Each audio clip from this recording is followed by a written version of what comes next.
Hello student, welcome to my YouTube channel excellent success group. तो student, आज हम discuss करेंगे क्लास 11 में चैप्टर 9 सीक्वेंस एंड सीरीज़ का इंट्रोडक्शन। ठीक है, इस चैप्टर में हम पढ़ेंगे सीक्वेंस एंड सीरीज़ के बारे में। तो सबसे पहले हमें पता होना चाहिए कि सीक्वेंस होता क्या है। तो देखो, जैसे कि मैंने यहाँ पे डेफिनेशन लिखी हुई है, sequence is an arrangement. Sequence एक तरीके का अरेंजमेंट होगा ऑफ नंबरों का in a definite order according to the some rule, जिसमें कुछ रूल को फॉलो करते हुए डेफिनेट ऑर्डर के बारे में उसको सेट किया जाएगा। ठीक है, एक तरीके का अरेंजमेंट होगा जिसमें कुछ डेफिनेट ऑर्डर लगा होगा कुछ रूल के द्वारा। ठीक है, इसको समझाने के लिए मैं आपके लिए एक एग्जांपल लेता हूँ। जैसे कि कोई भी पर्सन है जो रोज़ाना पिगी बैंक में 10 रुपये को जमा करता है। ठीक है, यानी उसने पहले दिन 10 रुपये जमा किए, दूसरे दिन 20 रुपये, तीसरे दिन 30 रुपये, चौथे दिन 40, पाँचवें दिन 50 रुपये जमा किए। तो अगर हम यहाँ पे देखें तो इनका एक अरेंजमेंट लगा हुआ है 10, 20, 30, 40, 50, और इनमें एक ऑर्डर है, डेफिनेट ऑर्डर, यानी कि या तो ये इंक्रीजिंग ऑर्डर में होंगे या ये डिक्रीजिंग ऑर्डर में होंगे। ठीक है, तो इस तरीके की इसको हम क्या कहेंगे, सीक्वेंस कहेंगे। ठीक है, एक इसी तरीके का मैं एक एग्जांपल और लेता हूँ। जैसे कि the number of bacteria in a certain culture double every hour, यानी कि कोई बैक्टीरिया थे जो हर घंटे में डबल हो जाते हैं। If there were 30 bacteria present in the culture originally, यदि शुरुआती दौर के अंदर बैक्टीरिया जो थे वो 30 थे, how many bacteria will present at the end of third hour, यानी तीसरे घंटे के अंत में बैक्टीरिया कितने हो जाएंगे, ये हमें बताना है। तो देखो, स्टार्टिंग में यानी कि 0 आवर में कितने थे, 30 थे। फर्स्ट आवर हुआ तो कितने हो गए, 60 हो गए। सेकेंड आवर का एंड हुआ तो कितने हो गए, 120, यानी हर बार डबल होते जा रहे हैं। 3 में कितना हुआ, थर्ड आवर के एंड में 240 हुआ। तो यानी कि जो नंबर आ रहे हैं ये हमारा एक स्पेसिफिक पैटर्न है।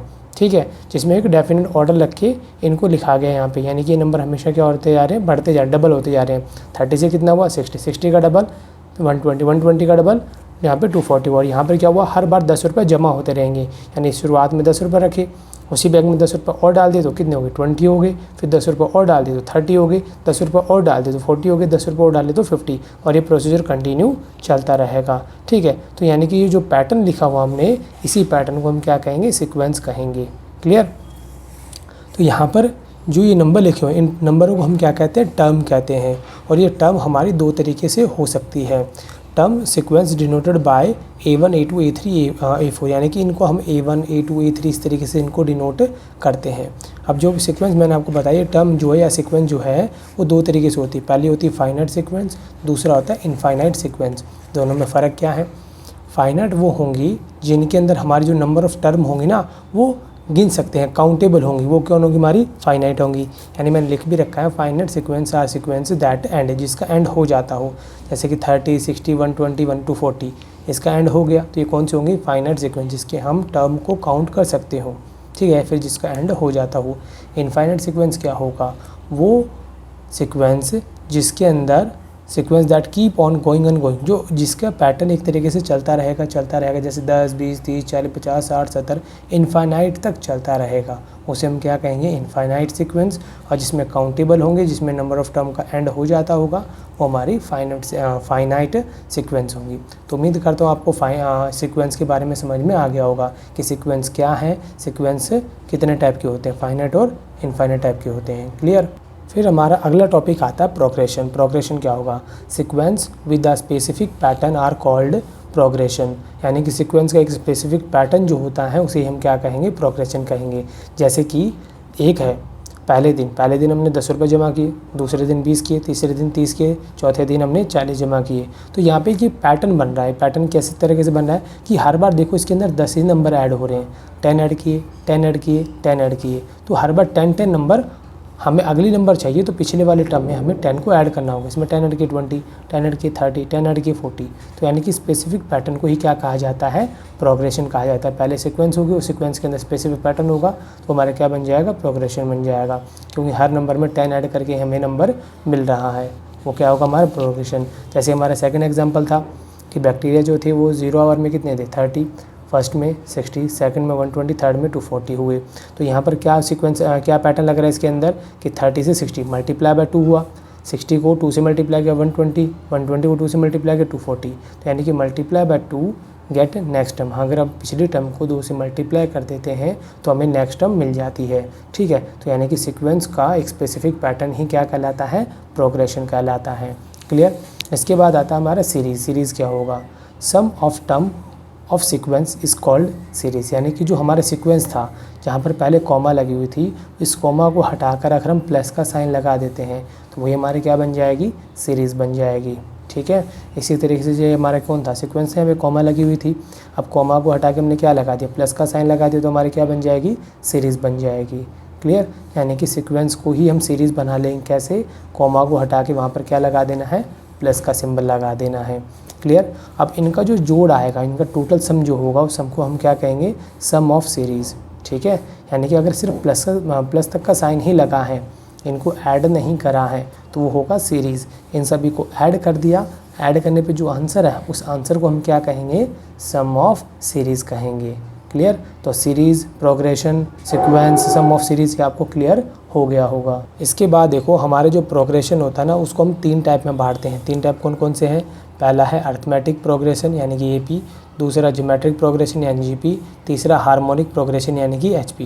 देखो हमारे जो एनसीईआरटी सिलेबस के अंदर है वो अरिथमेटिक एंड ज्योमेट्रिक प्रोग्रेशन है, हार्मोनिक प्रोग्रेशन नहीं है, तो इसको हम बारे में हम स्टडी नहीं करेंगे। हम सिर्फ पढ़ेंगे अरिथमेटिक और ज्योमेट्रिक प्रोग्रेशन के बारे में, यानी कि एपी और जीपी के बारे में। तो सबसे पहले अरिथमेटिक प्रोग्रेशन यानी कि AP, difference of any 2 consecutive term is constant, यानी कि कोई भी 2 टर्म लो, उन दोनों का जो डिफरेंस है वो हमेशा कांस्टेंट रहेगा। यानी कि पूरे सीरीज़ सीक्वेंस के अंदर या फिर सीरीज़ में जो उनका बीच का गैप है वो हमेशा क्या रहेगा, सेम रहेगा, कभी बदलेगा नहीं। वही हमारे क्या कहलाएगा, अरिथमेटिक प्रोग्रेशन कहलाएगा। जैसे कि 2, 4, 6, 8, 10 है, तो यहाँ पर इनके बीच का डिफरेंस कितना, 2, इनके बीच का डिफरेंस कितना, 2, इनके बीच का डिफरेंस कितना, 2, इनके बीच का डिफरेंस कितना, 2, और ये नंबर क्या होते जा रहे हैं, बढ़ते जा रहे हैं, इसलिए हम इसको क्या कहते हैं, इंक्रीजिंग एपी कहते हैं। तो यहाँ मैंने डिफरेंस निकाला। नेक्स्ट टर्म में से प्रीवियस टर्म माइनस करेंगे 2, नेक्स्ट में से प्रीवियस 2, 2, 2, सबका डिफरेंस सेम आया, इसीलिए हम इसको कॉमन डिफरेंस कहते हैं। ठीक है, और इस नंबर हमारे बढ़ते चले जा रहे हैं, बढ़ते हुए पैटर्न में है, तो ये इंक्रीजिंग एपी होगी हमारी, और सबका कॉमन डिफरेंस सेम होगा तभी एपी कहलाएगी। अगर कॉमन डिफरेंस सेम नहीं है तो वो एपी नहीं कहलाएगी। जैसे कि यहाँ पर मान लो 2 है, 4 है, फिर अगला आ गया हमारा 6, फिर 10 आ गया, फिर 14, फिर 18 आ गया। तो यहाँ पर हमने इसका कॉमन डिफरेंस निकाला, 4 - 2, 2 आया। यहाँ पर निकाला 6 - 4, 2 आया। फिर यहाँ पे 10 - 6 कितना निकाला, 4 आया। तो यानी कि यहाँ पर इनकी जो डिफरेंस है वो कांस्टेंट का मतलब सेम होना चाहिए, यहाँ तो बदल गया, तो यानी कि ये एपी नहीं होगी। क्लियर, अब जैसे मैंने एक और एग्जांपल यहाँ पे आपको समझाने के लिए 100, 95, 90, 85, 80, तो यहाँ पर हमारे नंबर क्या हो रहे हैं, कंटिन्यू डिक्रीज़ हो रहे हैं। 100 में से 5 माइनस किया 95, फिर 95, 85, 80, यानी 5 नंबर हमारे डिक्रीज़ होते चले आ रहे हैं। तो ये भी हमारे क्या है, डिक्रीजिंग एपी है, क्योंकि नंबर जो इनके बीच का डिफरेंस है वो क्या है, सेम है। माइनस किया, माइनस का 5 आया, 90 में से 95 किया, माइनस का 5, माइनस का, तीनों नंबर क्या है, सेम है। यानी कि किसी भी पॉइंट पर आप इसको माइनस करके देखते हो तो कॉमन डिफरेंस सेम आएगा, तो वो भी हमारी कौन होगी, एपी होगी। लेकिन ये डिक्रीज़ हो रही है तो वो कौन होगी, डिक्रीजिंग एपी होगी। क्लियर, इसके बाद आता है हमारा, देखो मैंने एक और एग्जाम्पल लिया कि 2, 2, 2, 2, 2, 2, ये भी हमारी एपी है। कैसे, देखो एपी की जो डेफिनेशन है वो क्या है कि इनके बीच का जो डिफरेंस है वो क्या होना चाहिए, कांस्टेंट। 2 में से 2 माइनस किया 0, 2 में से 2 माइनस किया 0, 0, तो 0 भी तो सब में सेम आ रहा है, तो ये हमारी क्या होगी, ये भी एपी होगी, क्योंकि इनका कॉमन डिफरेंस सब में क्या आ रहा है, 0, 0, 0 आ रहा है। ठीक, अब इसी तरीके से अगर हमें इसी एपी की कोई एन टर्म निकालनी हो तो उसका फॉर्मूला क्या होगा, an = a + n - 1 × d, जिसमें a हमारा फर्स्ट टर्म होगा, n हमारा कोई नंबर ऑफ टर्म होगा, d हमारा कॉमन डिफरेंस होगा। जैसे कि हमें कोई भी एपी दे दी गई है, ठीक है, जैसे मैं आपको समझाने के लिए एग्जांपल ले लेता हूँ, जैसे कि 2, 4, 6, 8, 10, इस तरीके से हमारी एपी कंटिन्यू चलती जा रही है। ये हमारी फर्स्ट टर्म है, ये second term, third term, fourth term, fifth term. अब हमसे कोई पूछ ले, बताओ इसकी 77 टर्म क्या होगी, उसके लिए हम यूज़ करते हैं इस फॉर्मूले का, an का, an इक्वल होगा a + n - 1 × d इक्वल होगा। ठीक है, जो नीचे 1, 2, 3 दिखा रखा है ये इनकी पोजीशन को दिखाता है कि फर्स्ट पोजीशन पे, सेकंड पे, थर्ड पे, लेकिन एक्चुअल में यहाँ पे जो नंबर होगा वो नंबर क्या होगा, ठीक है, वो हमें कौन शो करेगा, an शो करेगा। तो हमें फाइंड करना है कि वो नंबर क्या है। तो देखो जरा, हमारी फर्स्ट टर्म कौन होगी, 2 होगी, d कौन होगा, यानी कि a2 में से a1 माइनस करोगे तो हमें कॉमन डिफरेंस मिलेगा, 4 - 2, 2। और ये बात ज़रूर चेक कर लेना कि एपी है या नहीं है, वैसे पता लगेगा, माइनस कर देख लो, 6 में से 4 क्या 2, 8 में 6 क्या 2, 10 में से 8 क्या 2, यानी कि एपी तो है ही है। ए की जगह हमने क्या रखा 2। कौन सी टर्म निकालने में 77, तो 77 एन की जगह रख दिया। डी कितना हमारा 2 माइनस किया कितना है 76, यहाँ बार कौन है 2, बीच में निशानी मल्टीप्लाई, 6 दूनी 12, 1 7 दूनी 14 और 1 15, दोनों को जोड़ दिया 154। यहाँ भी हमारा कौन सा नंबर होगा 154 होगा। इस तरीके से हम फाइंड कर सकते हैं इस फॉर्मूले से कि कोई भी इस एपी के अंदर टर्म होगी, चाहे वो 177 नंबर पे हो या 178 नंबर पे हो, इस तरीके से हम उसके वैल्यू को फाइंड कर सकते हैं। ठीक, ये हमारा फॉर्मूला होगा एन टर्म का। N is equal to A plus N minus एक इंटू डी। ए पहला नंबर होगा, एन जो नंबर हमें फाइंड करना है, डी उन सब के बीच का कॉमन डिफरेंस होगा। क्लियर। अब हमें पूछ ले sum of n term of A P, यानी कि इन्हीं जो ए पी है इन सभी का सम पूछ ले, तो उसके लिए हम कौन सा फॉर्मूला यूज़ करेंगे, S N equal to N by two 2a plus N minus एक इंटू डी, या फिर इसका दूसरा फॉर्मूला होता है S N equal to N by two A plus L. देखो ये दोनों फॉर्मूले कब अप्लाई होते हैं, ये नॉर्मली लगता ही लगता है। ये फॉर्मूला आप तब अप्लाई करना जब ए की जगह आपको क्या दे रखा हो, ए एन दे रखो। ए एन का मतलब क्या होता है, when last term is non. L को ये हम ए एन कहेंगे और ए एन को हम क्या कहेंगे, लास्ट टर्म कहेंगे। देखो इसी फॉर्मूले से हमारा ये वाला फॉर्मूला बना है, कुछ अलग रूल नहीं लगा इसके अंदर। जैसे मैं आपको दिखाता हूँ, हमें मालूम है a n is equal to A plus N minus एक इंटू डी होता है। एस एन का फॉर्मूला कितना होता है, n by two 2a plus N minus एक into d. N by two 2a को हम क्या ले सकते हैं, a plus a n minus एक इंटू डी। अब a प्लस एन माइनस एक इंटू डी ये फॉर्मूला किसका होता है, ए एन का। या मैंने क्या लिख दिया, ए एन, बाहर कौन है n by two s n है, और मैंने क्या बोला एन का, ए एन का मतलब होता है लास्ट टर्म उस ए पी की, तो ए प्लस में एल और बाहर कौन आ गया एन बाई टू आ गया। तो यानी फॉर्मूला हमारा ये भी सही लग सकता है और ये भी लग सकता है, लेकिन ये तब लगाना है जब हमें लास्ट टर्म यानी कि एल गिवन हो तब। ठीक है, क्वेश्चन में अगर गिवन नहीं है तो हम नहीं लगा सकते इस फॉर्मूले, बाकी वाला फॉर्मूला तो लगेगा।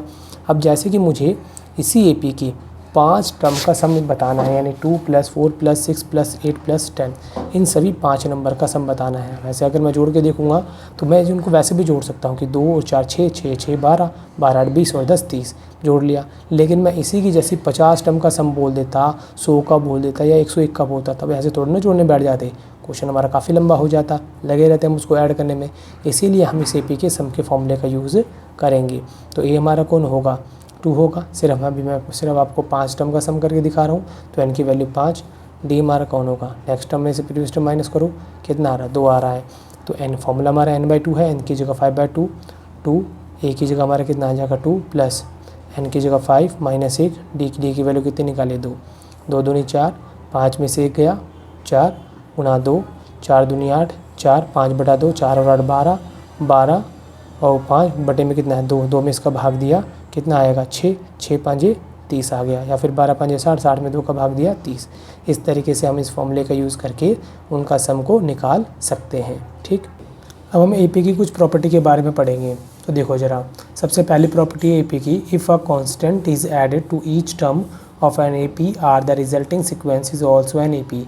यदि हम ए पी के अंदर कोई कांस्टेंट टर्म को ऐड करते हुए चले जाएंगे तो जो रिज़ल्ट मिलेगा वो भी हमारी कोई ए पी ही होगी। जैसे कि एग्जांपल के तौर पे मैंने यहाँ लिखा 3 5 7 9 11, ये हमारी कौन है ए पी है। कैसे पता लगाया, 5 में से 3 गया 2, 7 में से 5 गया 2, 9 में 7 गया 2, 11 में से 9 गया 2, यानी सबके बीच का कॉमन डिफरेंस 2 ही है, ए पी तो है। अब इसी ए पी के अंदर हमने क्या किया, 1 को ऐड कर दिया, 1 इसमें ऐड किया, 1 1 1 सब में ऐड कर दिया, 3 + 1 5 + 1 7 + 1 9 + 1 10 + 11 + 1 कितना है 4 6 8 10 12, ये आया हमारा। इनके बीच का कॉमन डिफरेंस हमने चेक किया, 6 में से 4 गया 2, 8 में 6 गया 2, 10 में से 8 गया 2, 12 में से 10 गया 2, यानी सब में 2 2 नंबर हमारे प्लस होते हुए चले जा रहे हैं, यानी कि इनका कॉमन डिफरेंस भी सेम है। तो यानी कि रिजल्टिंग सीक्वेंस भी क्या आएगा, हमारा ए पी ही आएगा। अगर किसी ए पी में कांस्टेंट टर्म को ऐड करने पर जो रिजल्ट आएगा वो रिजल्ट भी हमारा कौन होगा, ए पी ही होगा। तो कॉमन डिफरेंस हमारा क्या है, कांस्टेंट है, इसी वजह से क्या ये हमारी ए पी होगी। ठीक है, तो the result sequence is also an A P. फिर अगली हमारी प्रॉपर्टी इसके अंदर है, if a constant is subtracted from each of the A P on A P then the result sequence is also an A P. यानी कि जो हमारा ए पी है उसी ए पी में अगर कोई कांस्टेंट टर्म को अगर हम माइनस करते हुए चले जाएँ तो जो रिजल्ट आएगा हमारा वो भी कोई AP ही होगा। ये AP है, मैंने सब्ट्रैक्ट किया 1 सभी के अंदर, 3 - 1 5 - 1 7 - 1 9 - 1 11 - 1, तो कितना है 2 4 6 8 10 ये आया। इनका मैंने कॉमन डिफरेंस चेक किया, 4 में से 2 गया 2, 6 में से 4 गया 2, 8 में 6 गया 2, 10 में से 8 गया 2, सबका कॉमन डिफरेंस सेम आ रहा है, तो जो रिजल्टिंग सीक्वेंस होगा वो भी हमारी क्या होगी, एक AP ही होगी। क्लियर।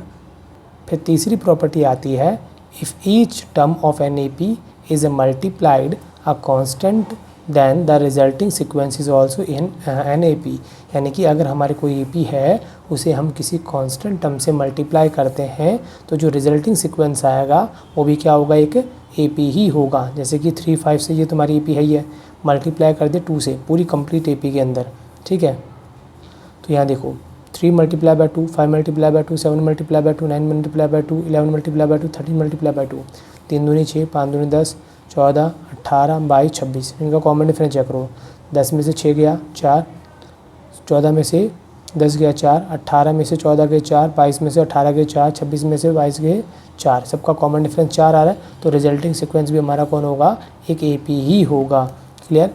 इसके बाद हमारी चौथी प्रॉपर्टी आती है, if each term of an AP is divided by non zero constant, यानी कि उसमें ज़ीरो के अलावा किसी भी कांस्टेंट टर्म का डिवाइड देना है, चाहे 2 का 2, 4 का 2, 3 का 2, 6 का 2, लेकिन देना सब में है। ये नहीं कि एक में दे दिया, 2 में नहीं दिया, 2 में दिया, 3 में नहीं दिया, लेकिन ज़ीरो के अलावा कुछ भी नंबर हो, then the resulting sequence is also an AP, तो जो रिजल्ट आएगा वो हमारा कौन होगा, एक AP ही होगा। जैसे कि हमारी कोई AP है 6 10 14 18 22 26 है, देखो इनके बीच का डिफरेंस कितना है 4, 14 में से 10 गए 4, 18 में से 14 गए 4, 22 में से 18 गए 4, 26 में से 22 गए 4, 4 है।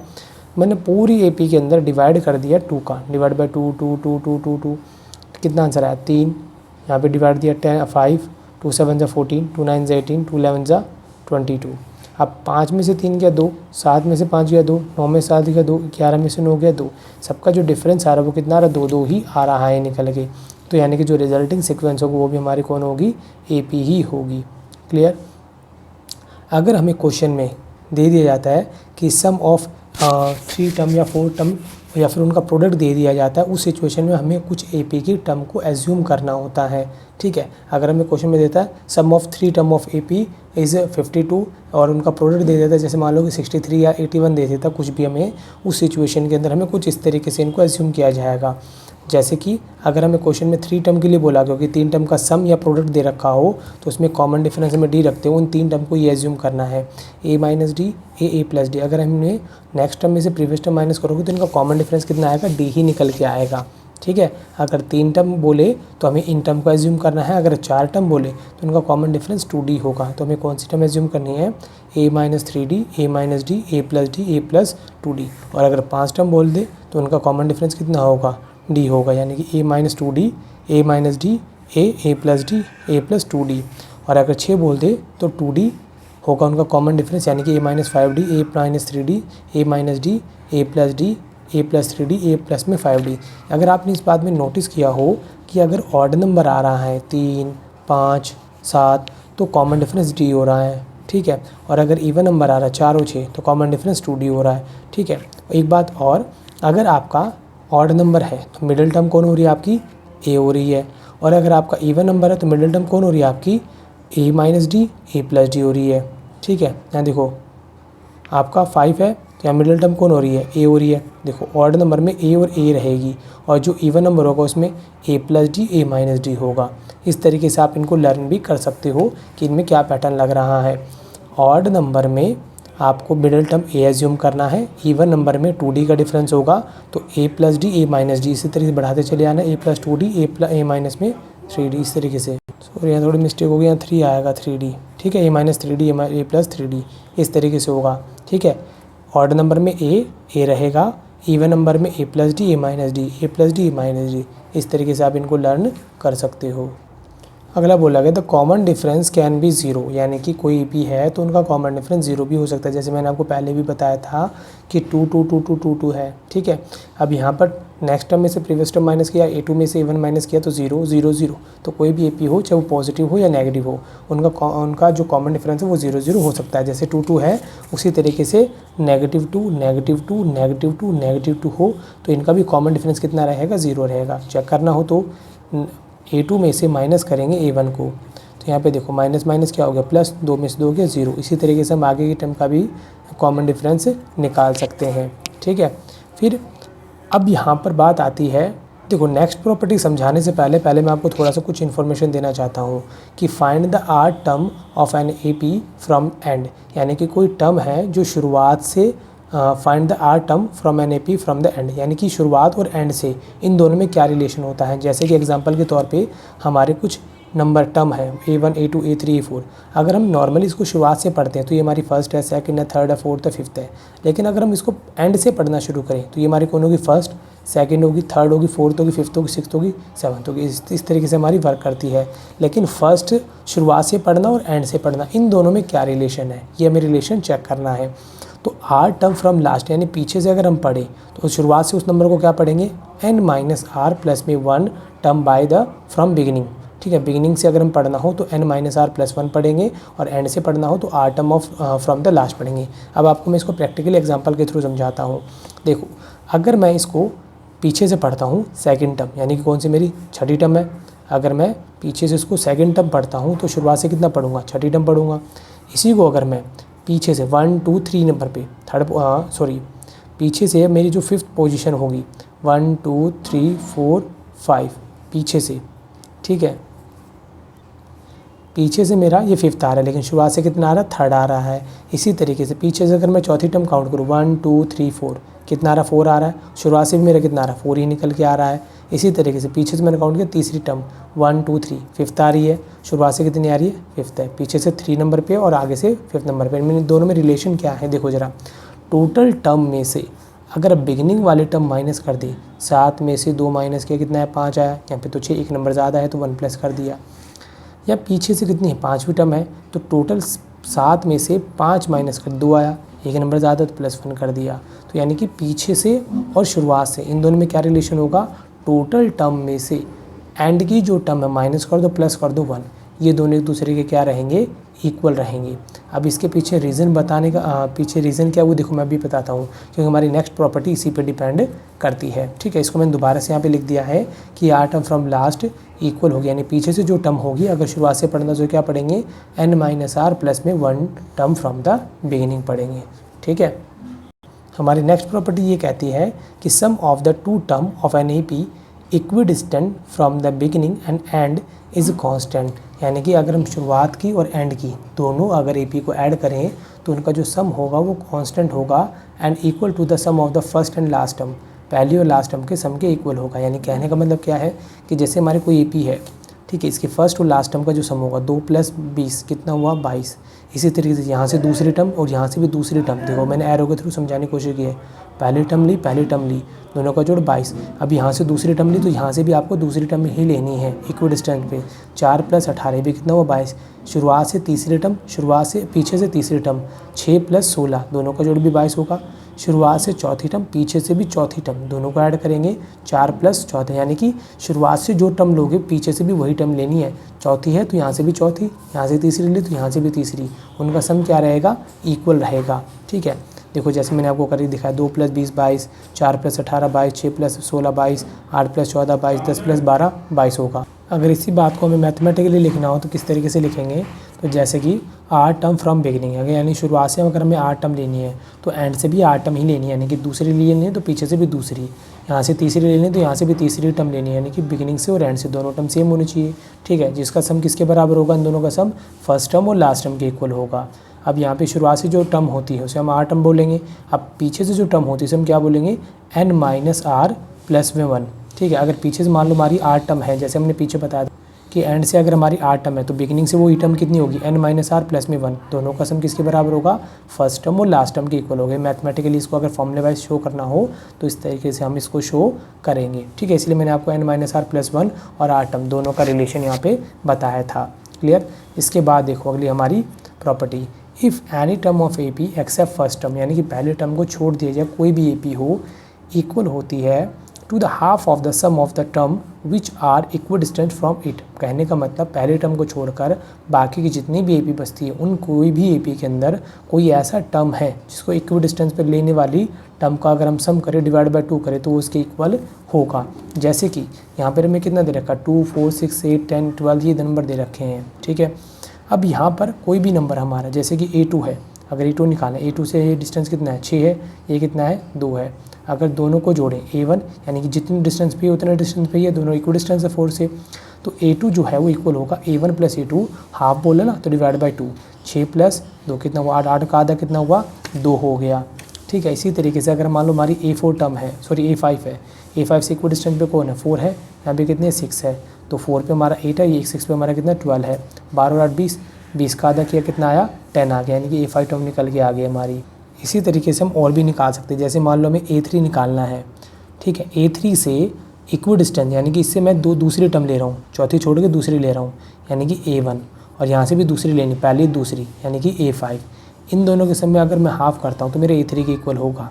चेक कर लेते हैं, A1 कितना है 2, A5 कितना हमारा 10 है, डिवाइड बाई 2 कितना है 12, 12 में 2 का डिवाइड दिया 6 आया निकल के, देखो 6 ही आ रहा है। कोई भी टर्म आप चेक कर सकते हो, जैसे कि मेरी A5 कितनी है 10 है, अब यहाँ से मालूम मैं तीसरी टर्म लेता हूँ, 1, 2, 3, चौथे नंबर पे 4 आ रहा है, 4 लिया, और यहाँ से भी तीसरी 1, 2, 3, ठीक है, 1, 2, 3 कितना है हमारा 16 निकल के आ गया। अब 16 और 4 दोनों को जोड़ा 20, 20 का आधा कितना होता है 10, ठीक है। इस तरीके से यानी कि जो टर्म है उससे इक्वल डिस्टेंस लेनी है, इधर 4 इधर लोगे तो 4 इधर लेनी है, 5 इधर लोगे तो 5वीं टर्म इधर से लेनी है, दोनों का जो डिवाइड बाई 2 करोगे तो वही टर्म का आंसर आपका निकल के आ जाएगा।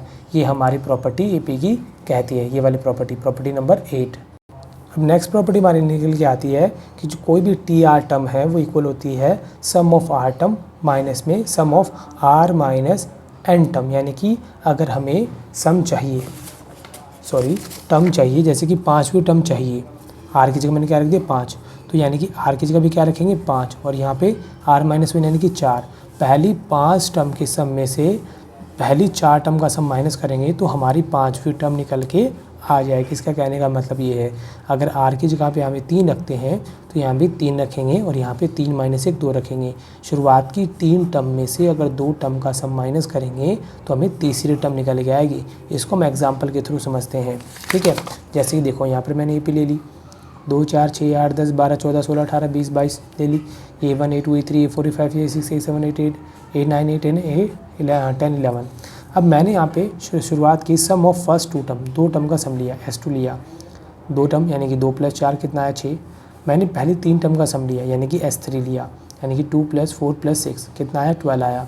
तो मैंने जैसे कि आपको अभी भी बताया, ठीक है, उसी फॉर्मूले का यूज़ करेंगे। 4 टर्म का सम लूँगा, 2 + 4 + 8 6 + 8 + कितना हो जाएगा 20। इसी तरीके से 5 टर्म का सम लूँगा, कितना हो जाएगा 30 हो जाएगा। अब हमें ये फॉर्मूला दे रखा है, तो यहाँ पर मैंने लिया कितना S4 ट्राई किया, R की जगह कितना लिया 4, तो यहाँ लिखूँगा S4 या 4 - 1 यानी कि 3 हो जाएगा। अब पहली 4 टर्म का जो सम है वो कितना है, देखो ज़रा, 4 टर्म का सम है 20, और 3 टर्म का सम कितना हमारा 12 है, तो 20 - 12 कितना आएगा 8 आएगा। A4 हमारा कितना होना चाहिए 8 होना चाहिए, चेक कर लो, A4 हमारा कितना है 8 है। इसी तरीके से यहाँ पर अगर हमें दूसरी टर्म निकालनी है तो यहाँ 2 लिखेंगे, 2 - 1 लिखेंगे। अब एक टर्म का सम कितना होगा, एक टर्म का सम हमारा 2 ही होगा, A बोल लो या सम ऑफ फर्स्ट टर्म बोल लो, 2 ही होगा, 2 में तो कुछ जोड़ना ही नहीं है। तो यहाँ पर 2 टर्म का सम तो मैंने वैसे निकाल रखा है, कितना है 6, एक टर्म का सम कितना होगा 2 ही होगा, 6 में से 2 का कितना आया 4, A2 हमारा 4 होना चाहिए, देखो 4 ही है। इसी तरीके से A3 निकालना तो S3 माइनस में S2 करेंगे, 3 टर्म का सम कितना हमारा 12, और 2 टर्म का सम कितना है 6, 12 में 6 या 6, A3 हमारा 6 होना चाहिए, देखो A3 हमारा 6 ही निकल के आ रहा है। तो यानी कि एक ये भी हमारी किसकी प्रॉपर्टी है, AP की प्रॉपर्टी है कि सम ऑफ, अगर जो टर्म निकालें वही टर्म यहाँ पे लिखेंगे, या उससे एक कम टर्म यहाँ पे हम लिखेंगे, और इस तरीके से हम कोई भी टर्म सम से निकाल सकते हैं, ठीक है। अगर 3 टर्म है ए बी सी अगर वो ए पी बनाते हैं तो इनमें रिलेशन क्या होगा, 2b इक्वल होगा a प्लस सी। अब ये टर्म किस तरीके से बनी है देखो, अगर ये ए पी है तो इनका कॉमन डिफरेंस क्या होगा, नेक्स्ट टर्म माइनस में previous term, next term minus में प्रीवियस टर्म, यानी a2 minus a1 a3 minus में a2, यही होगा b minus a c minus b। अब इसमें b वाले टर्म एक साथ कर लो, माइनस का b है इधर x को हो जाएगा प्लस का, माइनस का यही तरह के प्लस का हो जाएगा, b कितना हो 2b c प्लस a। तो यानी कि ये रिलेशन होगा अगर 3 टर्म हमारी ए पी में होगी तो देखो ये तो हमारी प्रॉपर्टी अब कंप्लीट होती है। अब हमारा अगला टॉपिक आता है अर्थमेटिक मीन। अर्थमेटिक मीन होता क्या है, देखो हमने 10th क्लास में पढ़ा था अर्थमेटिक मीन का मतलब क्या होता है, कोई भी हमें ऑब्जर्वेशन दे रखी है लाइक ए बी सी दे रखी है, अगर हमें अर्थमेटिक मीन निकालना तो सम ऑफ ऑब्जर्वेशन यानी ए प्लस बी प्लस सी और डिवाइड कर देते थे नंबर ऑफ टर्म का, 3 टर्म है तो डिवाइड कर देते थे 3 का, अगर 2 टर्म है तो डिवाइड कर देते 2 का। लेकिन अब हमें ए पी के अंदर अर्थमेटिक मीन किस तरीके से अप्लाई करना होगा वो समझना है, ठीक है। तो if 3 term are in A P, अगर ए पी में कोई 3 टर्म है, then the middle term is called the arithmetic mean. तो उनकी 2 टर्म के बीच में जो मिडल टर्म होगी वो हमारा क्या कहलाएगी, अर्थमेटिक मीन कहलाएगी। Between the other two, so if a b c are in A P then b is arithmetic mean of a and c. अगर देखो इसका कहने मतलब है कि ए और सी है, अगर मैं इनका अर्थमेटिक मीन निकालूं तो जो कौन होगा, मिडल टर्म होगा। और ये मिडल टर्म कैसे निकली होगी अर्थमेटिक मीन, कि a plus c and divide by 2, यानी कि शुरुआत की और पीछे की दोनों टर्म को ऐड किया, डिवाइड बाई 2 करेंगे तो हमारी किसके बराबर होगी, ये मिडल टर्म के बराबर होगी। यानी b बराबर किसके होगा, a plus c and divide by 2 के होगा। जैसे कि मैंने यहाँ पे लिखा है कि b अगर हमारे कौन है, अर्थमेटिक मीन है, तो कैसे निकाला होगा, a plus c divide by 2 हुआ होगा। b हमारे कौन है, मिडल टर्म है, ठीक है। अगर यही रिलेशन में निकालता हूँ कि अगर इनमें कॉमन डिफरेंस निकालूँ तो नेक्स्ट टर्म माइनस में प्रीवियस टर्म b माइनस और यहाँ पर c माइनस बी होगा। और अगर इसी रिलेशन में मैं b की वैल्यू पुट कर देता हूँ, किसकी वैल्यू पुट कर देता हूँ, b की वैल्यू जो कितनी है, a plus c divide by 2।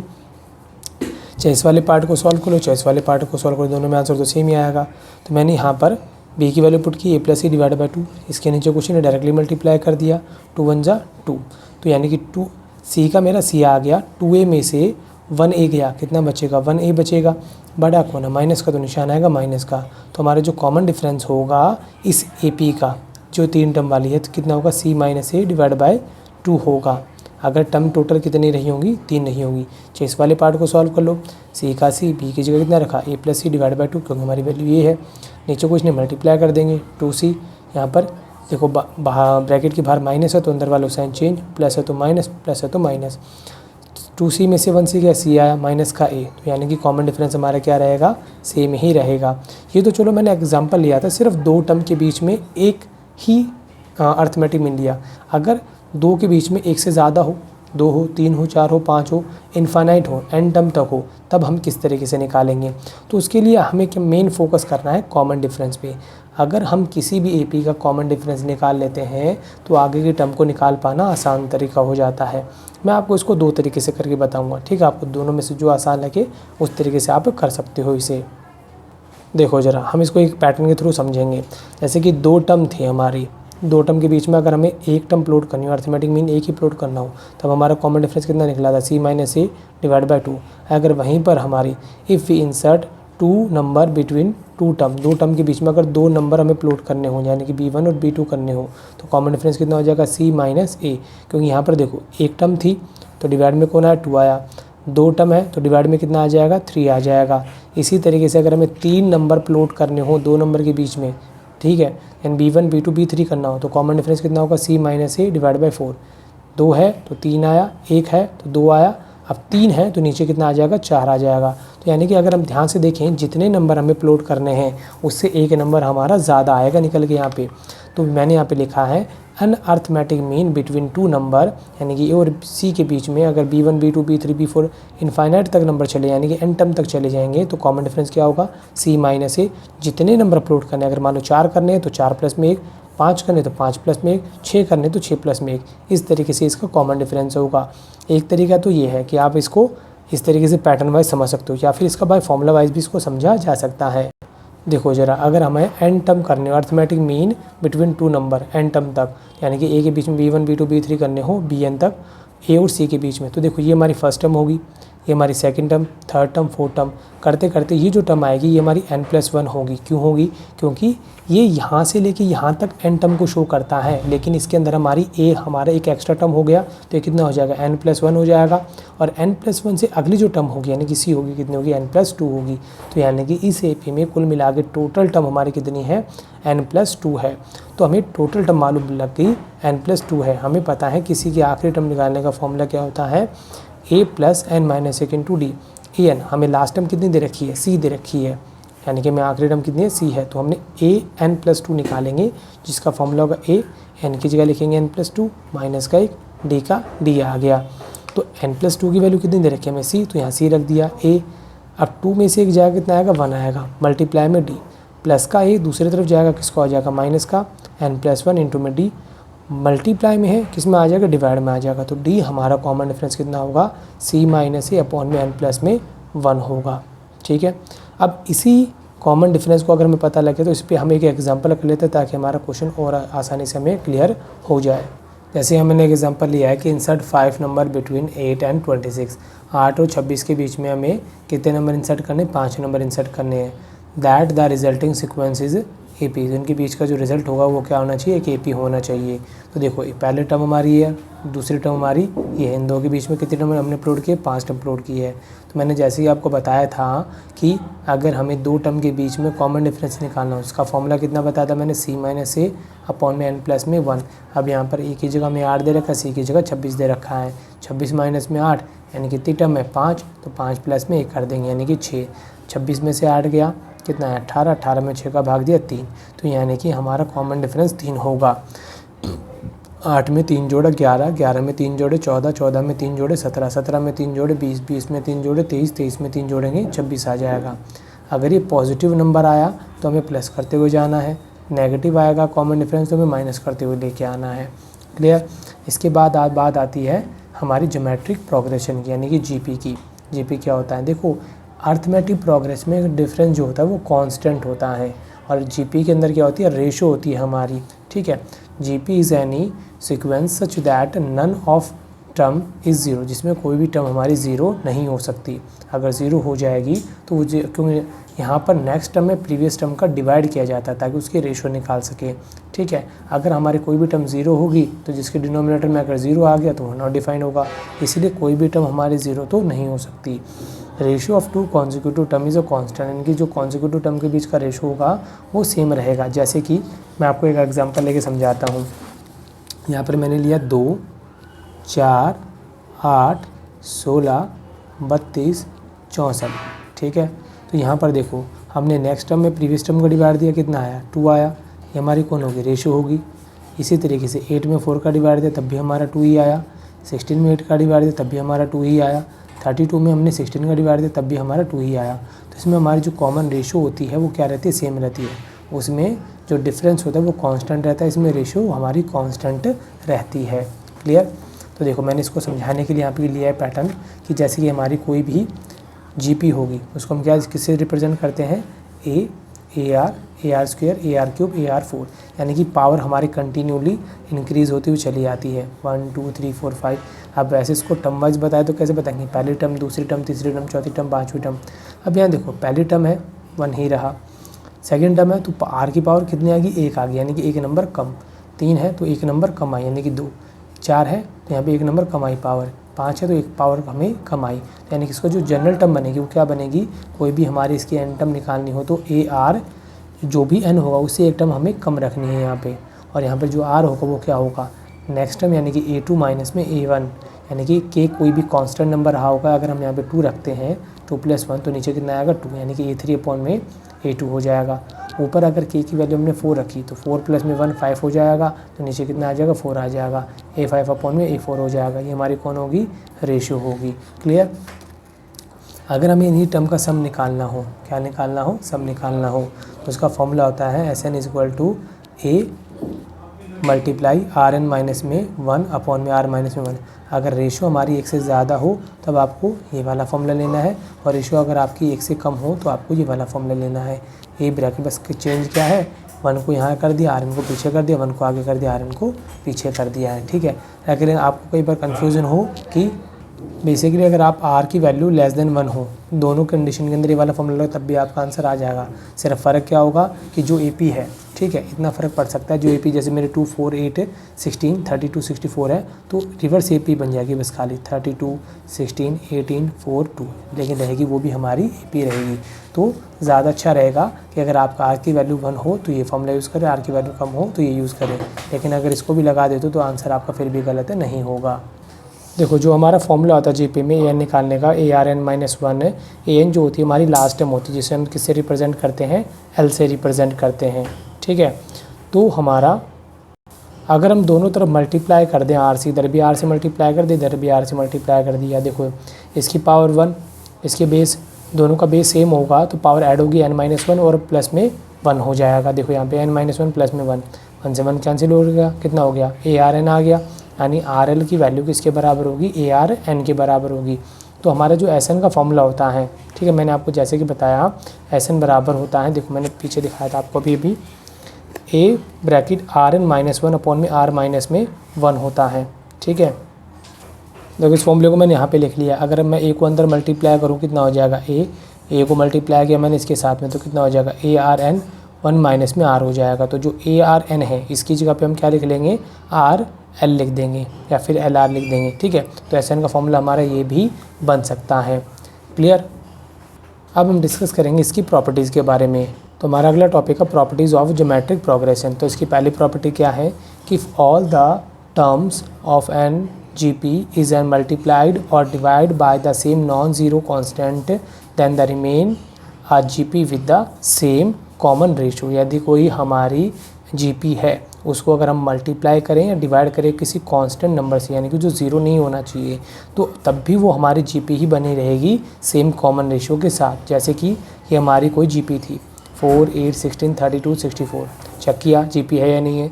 अगली टर्म में पिछली टर्म पर हमने डिवाइड करके देखा, देखो 8 में 4 का डिवाइड दिया कितना है 2, 16 में 8 का डिवाइड दिया 2, 32 में डिवाइड दिया हमने 16 का 2 आया, तो हमारी कॉमन रेशियो सेम है सबकी, यानी कि GP तो ये है।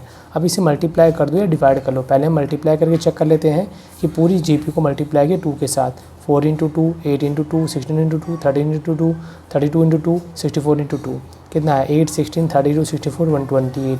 अब चेक किया ये GP है या नहीं है। तो नेक्स्ट टर्म में प्रीवियस टर्म का डिवाइड दिया, ठीक है, नेक्स्ट टर्म में प्रीवियस टर्म का डिवाइड दिया, कितना है 2 2। तो जो रेशो हमारी पहले थी अभी भी वही रेशो है। तो यानी कि अगर हम किसी कांस्टेंट नंबर यानी कि 2 से मल्टीप्लाई किया पूरी GP में, तब भी हमारी रेशो वही की वही है जो पहले शुरुआत में GP की रेशो थी, रेशो वही रहेगी। इसी तरीके से हमने डिवाइड करके भी चेक किया, divide by 2 points complete GP, divide by 2 2 2 2 2 कितना है 2 4 8 16 32 आया। तो डिवाइड देने के बाद में जो रिजल्ट सीक्वेंस आया हमारा, इसका हमने कॉमन रेशियो चेक किया। चेक करने का तरीका, next term divide by previous term, next term divide by previous term, या फिर A2 divide by A1, A3 divide by A2, ठीक है, किया। 4 में 2 का डिवाइड दिया 2 2 2, यानी कि कॉमन रेशियो जो पहले वाली GP की थी अभी भी हमारी GP की कॉमन रेशियो वही है, उसमें कोई चेंज नहीं हुआ है। तो यानी मल्टीप्लाई और डिवाइड करने पे किसी नॉन ज़ीरो कांस्टेंट नंबर से, तो हमारी GP का जो कॉमन रेशियो जो पहले होता है वो बाद में भी वही रहता है, ठीक है। और जो रिजल्टिंग सीक्वेंस होता है वो हमारी एक GP ही बनती है। क्लियर। इसके बाद में हमारी सेकंड प्रॉपर्टी आती है कि the reciprocals of the term of an given GP form है GP। अगर कोई GP हमें गिवन है उसका हम रेसिप्रोकल कर दें तो रिजल्टिंग जो सीक्वेंस आएगा वो भी हमारा एक GP ही होगा। कैसे होगा, जैसे मैंने यहाँ पे लिया 4 8 16 32 64 लिया, ये हमारी कौन है, कोई GP है। इस GP का कॉमन रेशियो 2 है, जैसे हमने ऊपर लिया रखा था। इसका हमने रेसिप्रोकल कर दिया। रेसिप्रोकल करने का मतलब इसका उल्टा कर देना। 4/1 है, 8/1 है, तो उसका उल्टा कर देना। 1/4 1/8 1/16 1/32 1/64 कर दिया। चेक करना है GP है या नहीं है। तो हमने क्या किया, डिवाइड करके चेक करेंगे, उसी से हमें पता लगता है कि GP है या नहीं है ये। तो next term divide by previous term, 1/8 में 1/4 का डिवाइड दिया, 1 एज इट इज़ आ गया, ऊपर जाके उल्टा हो जाएगा 4/1, काटा कितना है 1/2।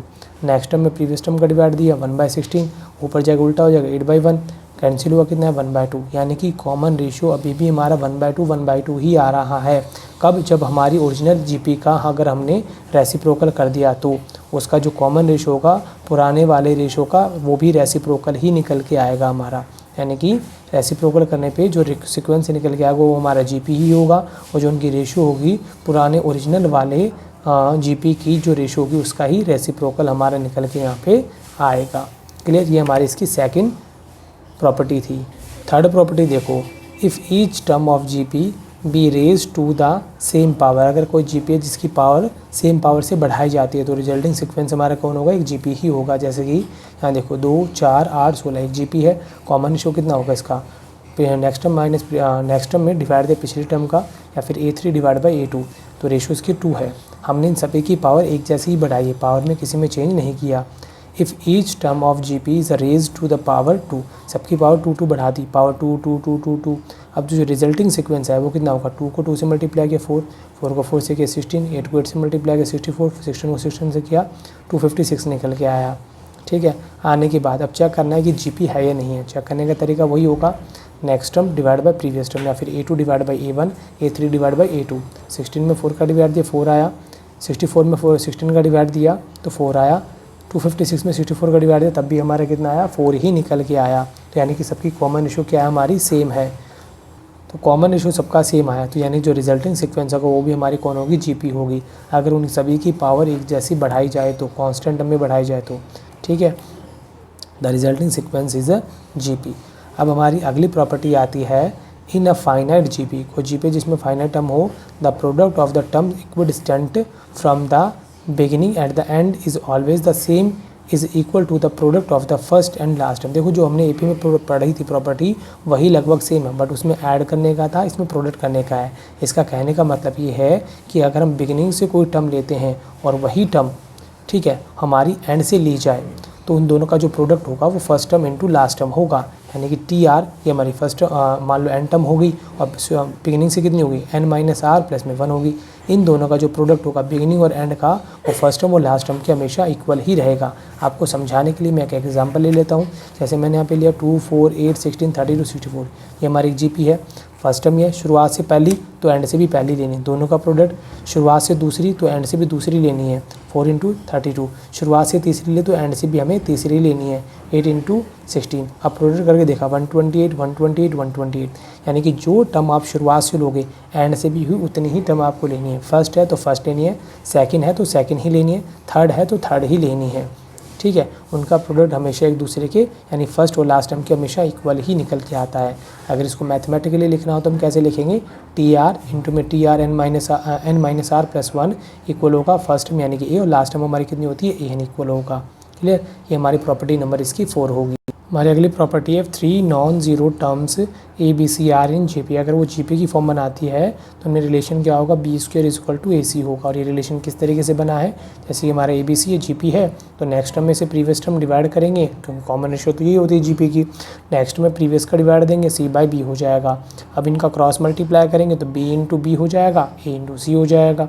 पावर 1 और 1 2 हो जाएगी और यहाँ कितना आ जाएगा, A इंटू C हो जाएगा। ठीक है, अगर 3 टर्म हमारी GP में होगी तो उनके बीच में ये रिलेशन होगा। क्लियर, अगली हमारी प्रॉपर्टी यहाँ पे निकल के आती है, if the term of given GP are chosen at a regularly interval then the new sequence of formed also form a GP। इसका कहने का मतलब ये है, अगर कोई GP है उसमें हमने कंटिन्यू इंटरवल देकर अगर कोई नंबर चूज़ किए हैं तो जो रिजल्टिंग सीक्वेंस होगा वो भी हमारा कौन होगा, एक GP ही होगा। देखो जैसे कि हमें दे रखा है 2, 4, 8, 16 दे रखा है, 16, 32, 64, 128, 256 कोई GP है ये। ठीक है, हमने कोई रेगुलर इंटरवल लिया है। रेगुलर इंटरवल का मतलब हमने कोई एक एक टर्म को छोड़ के किया। आप 2 टर्म को छोड़ के भी कर सकते हो या 3 टर्म को छोड़ के भी कर सकते हो। तो फिलहाल हम एक एक टर्म को छोड़ के करते हैं। जैसे पहले हमने फर्स्ट को छोड़ा, सेकंड लिया, थर्ड छोड़ा, फोर्थ लिया, फिफ्थ छोड़ा, सिक्स्थ लिया, यानी कि एक टर्म छोड़नी है, एक टर्म लेनी है। इस तरीके से हमारा एक सीक्वेंस आ गया। इस सीक्वेंस को चेक करते हैं कि GP है या नहीं है। तो हमने क्या चेक करने का तरीका, नेक्स्ट में से प्रीवियस का डिवाइड दिया, नेक्स्ट में प्रीवियस का डिवाइड दिया, नेक्स्ट में प्रीवियस का डिवाइड दिया, तो सबका कॉमन रेशियो क्या आ रहा है, सेम निकल के आ रहा है। तो यानी कि अगर हम कंटिन्यू एक कांस्टेंट इंटरवल के बाद में, रेगुलर इंटरवल के बाद में अगर हम इनको चेक करें, जो हमारे सीक्वेंस बनता है वो हमारा कौन होगा, एक तरीके का GP ही होगा। अगर इंटरवल बाद के भी अगर हम टर्म को चूज़ करते हैं तो। ठीक है, ये हमारी छठी प्रॉपर्टी हो गई। इसके बाद आती है, देखो यहाँ पर हमारी प्रॉपर्टी तो कंप्लीट होती है। अब हम कुछ डिस्कस करेंगे ज्योमेट्रिक सीरीज़ के बारे में। देखो ज्योमेट्रिक सीरीज़ हमारी 2 तरीके की होती है, फाइनाइट ज्योमेट्रिक सीरीज़, दूसरी होती है इनफाइनाइट ज्योमेट्रिक सीरीज़, यानी कि जिसमें हमारे जो टर्म होती हैं अगर जिनको हम काउंट कर सकते हैं या फिर जिनका एंड हो जाता है तो वो तो होती है फाइनाइट। और इनफाइनाइट जिसमें कंटिन्यू हमारी चलती रहेगी, जिनको कोई एंड नहीं होगा। यानी जिसमें इनफाइनाइट टर्म होगी वो हमारे कौन होगी, इनफाइनाइट ज्योमेट्रिक सीरीज़ होगी। अब इनके अंदर क्वेश्चन में कभी भी इस तरीके से सिचुएशन दे देता है कि sum and product is given, how to take of a GP, तो हमें जीपी के किस तरीके से टर्म को चूज़ करना होता है। अगर हमें क्वेश्चन में सम एंड प्रोडक्ट दिया जाता है, जैसे मैंने आपको ईपी में बताया था, उसी तरीके से जीपी में भी हमें चूज़ करना होता है। तो इसके लिए मैंने एक टेबल बना ली, number of term, common ratio, middle term and term. यहाँ पे अगर 3 टर्म के लिए बोल रहे हैं कि 3 टर्म का सम दे रखा हो और उनका प्रोडक्ट दे रखा हो, तो कॉमन रेशियो आपको आ रखनी है, उनकी मिडल टर्म कौन होगी, ए होगी, यानी ए लिया, इसके आगे ए आर, इसके पीछे कितना होगा, ए अपॉन में आर होगी। अगर आपको 4 टर्म दे दी तो आपका कॉमन रेशियो क्या रहेगा, a r square, sorry r square रहेगा, जिसकी मिडल टर्म कौन होगी, ए आर होगी। ठीक है, यानी कि ए आर क्यूब अपॉन में ए आर का क्यूब हो जाएगा, यानी कि इसकी मिडल में कौन रहेगा, ए आर रहेगा।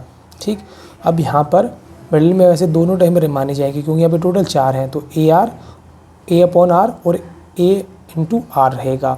5 टर्म होगी तो हमें कॉमन रेशियो आर लेनी है, जिसकी मिडिल टर्म कौन होगी, ए होगी, तो यानी कि ए आर, इधर कौन होगी, ए अपॉन आर, यहाँ पे ए अपॉन आर स्क्वेयर, यहाँ पे ए आर स्क्वेयर हो जाएगा। ठीक है, अगर आप इनमें कॉमन रेशियो रिलेशन चेक करो तो अगर आप ऑड नंबर में लेते हो टर्म को, 3, 5, 7, 11 लेते हो तो मिडिल टर्म हमेशा ए रहेगी, ए।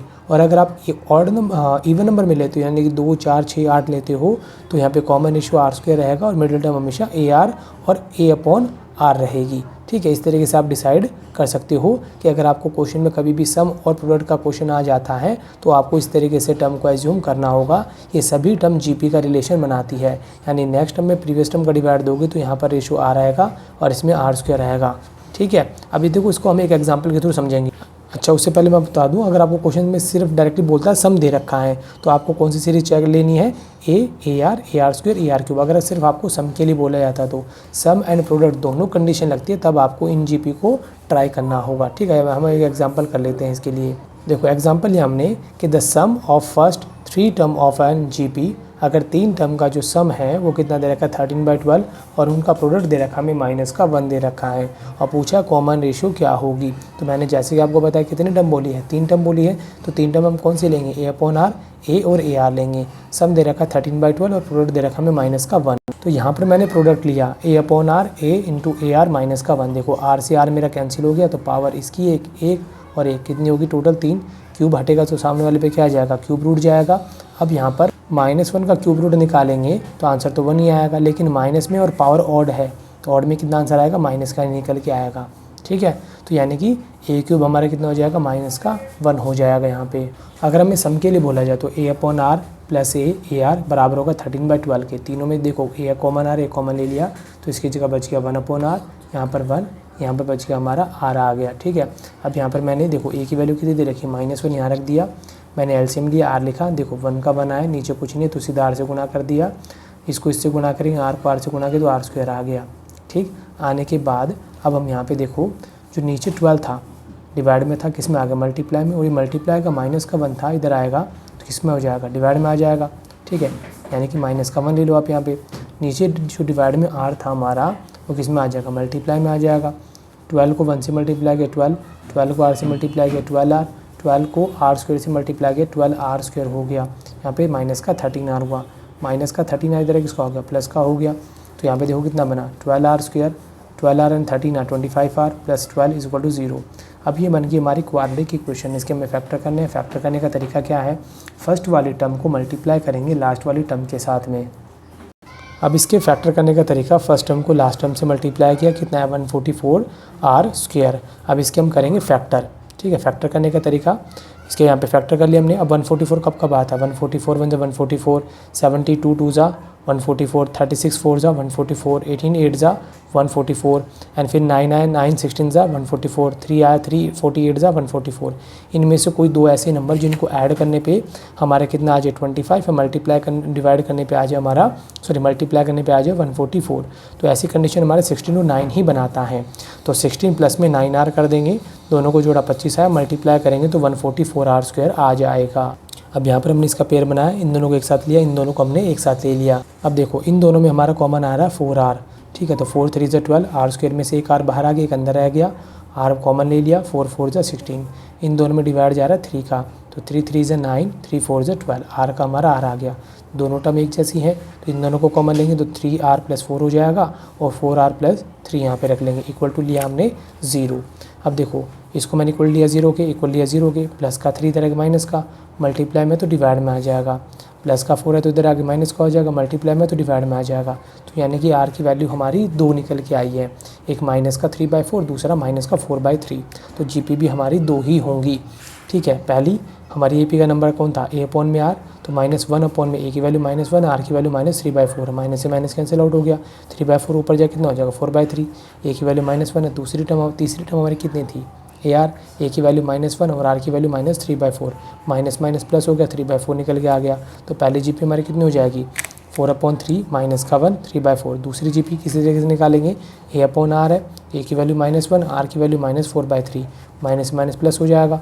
ठीक है, 4/3 ऊपर जाके 3/4 हो जाएगा, A की वैल्यू -1 और A की वैल्यू -1, R की वैल्यू -4/3 है, माइनस माइनस प्लस हो गया 4/3 आ गया। तो GP हमारी कितनी होगी 3/4 -1 एंड 4/3 हो गई।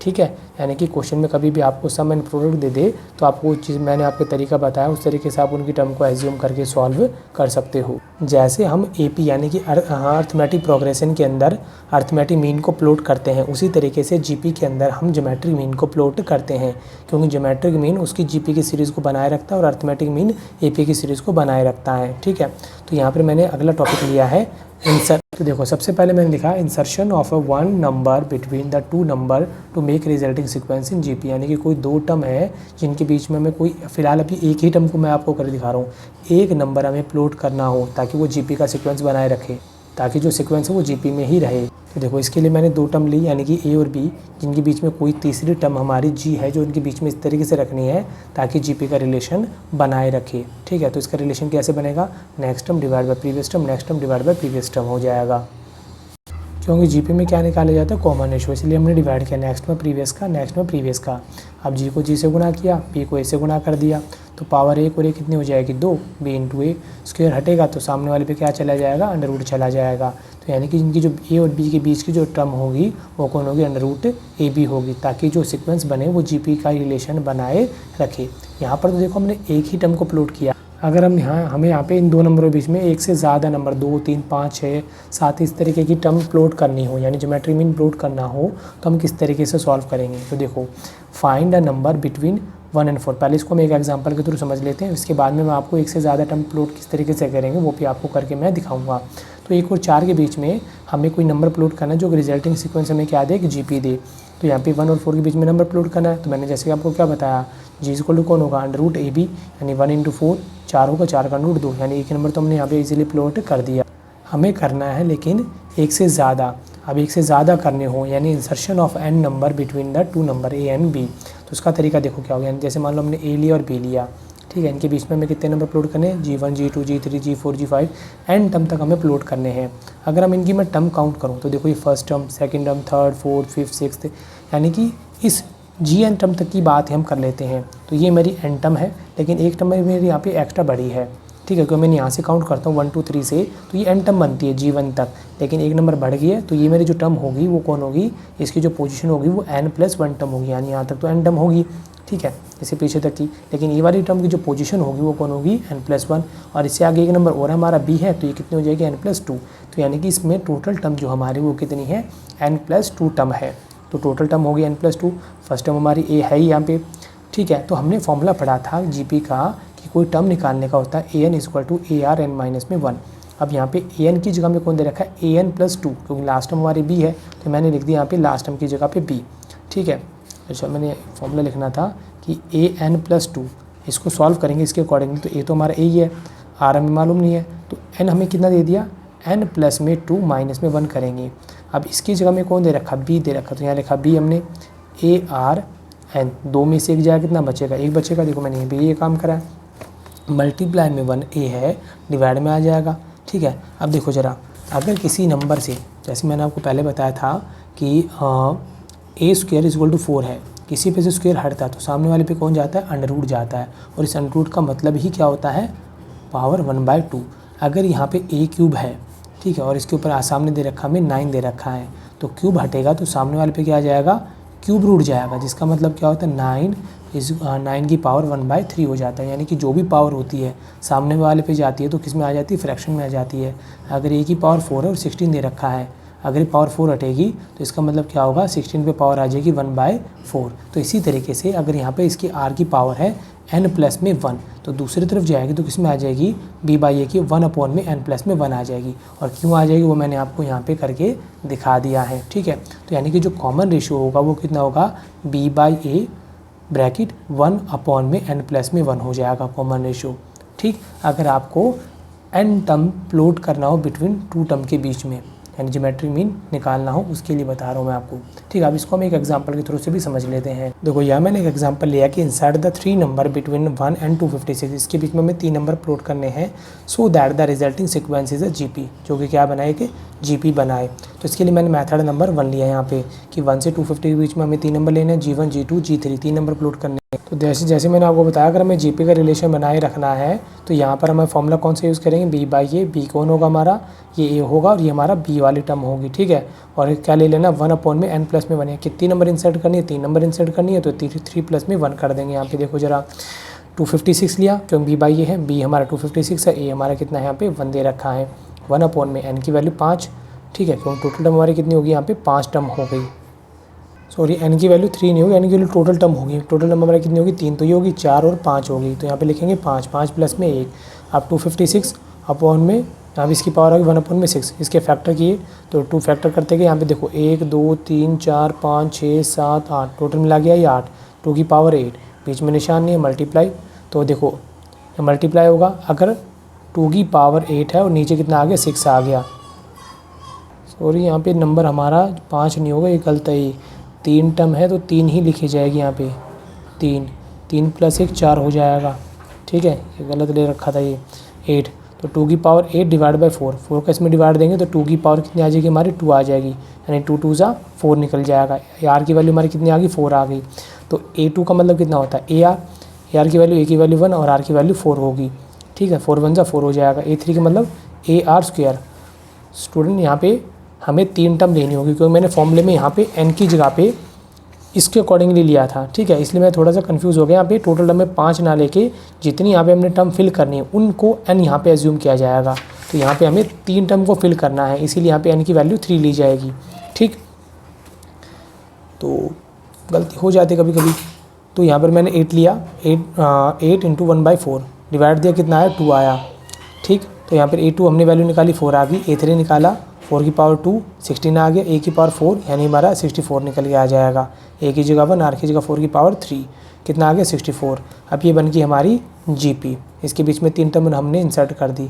अब इसका दूसरा तरीका ये होता है कि देखो ये हमारा A1 A2 A3 A4 A5, अब A5 की वैल्यू में कितनी दे रखी है 256, अब यहाँ से इसके ऊपर से A5 को हम क्या लिखेंगे AR की पावर 5 - 1 यानी AR की पावर 4 आ जाएगी, A की वैल्यू 1 है और R की पावर 4 होगी 256, इस पे से 4 हटेगा तो सामने वाले पे क्या चला जाएगा, इसका अंडर पावर 4 में आ जाएगा, यानी 256 को अगर हम सॉल्व करेंगे अंडर पावर 4 का मतलब क्या होगा कि इसकी पावर 1/4 है और अंदर इसको सॉल्व करेंगे तो 2 की पावर 8 आएगी, 4 2 ज़ा 8 हो जाएगा, यानी 2 2 ज़ा 4 निकल के आ जाएगा।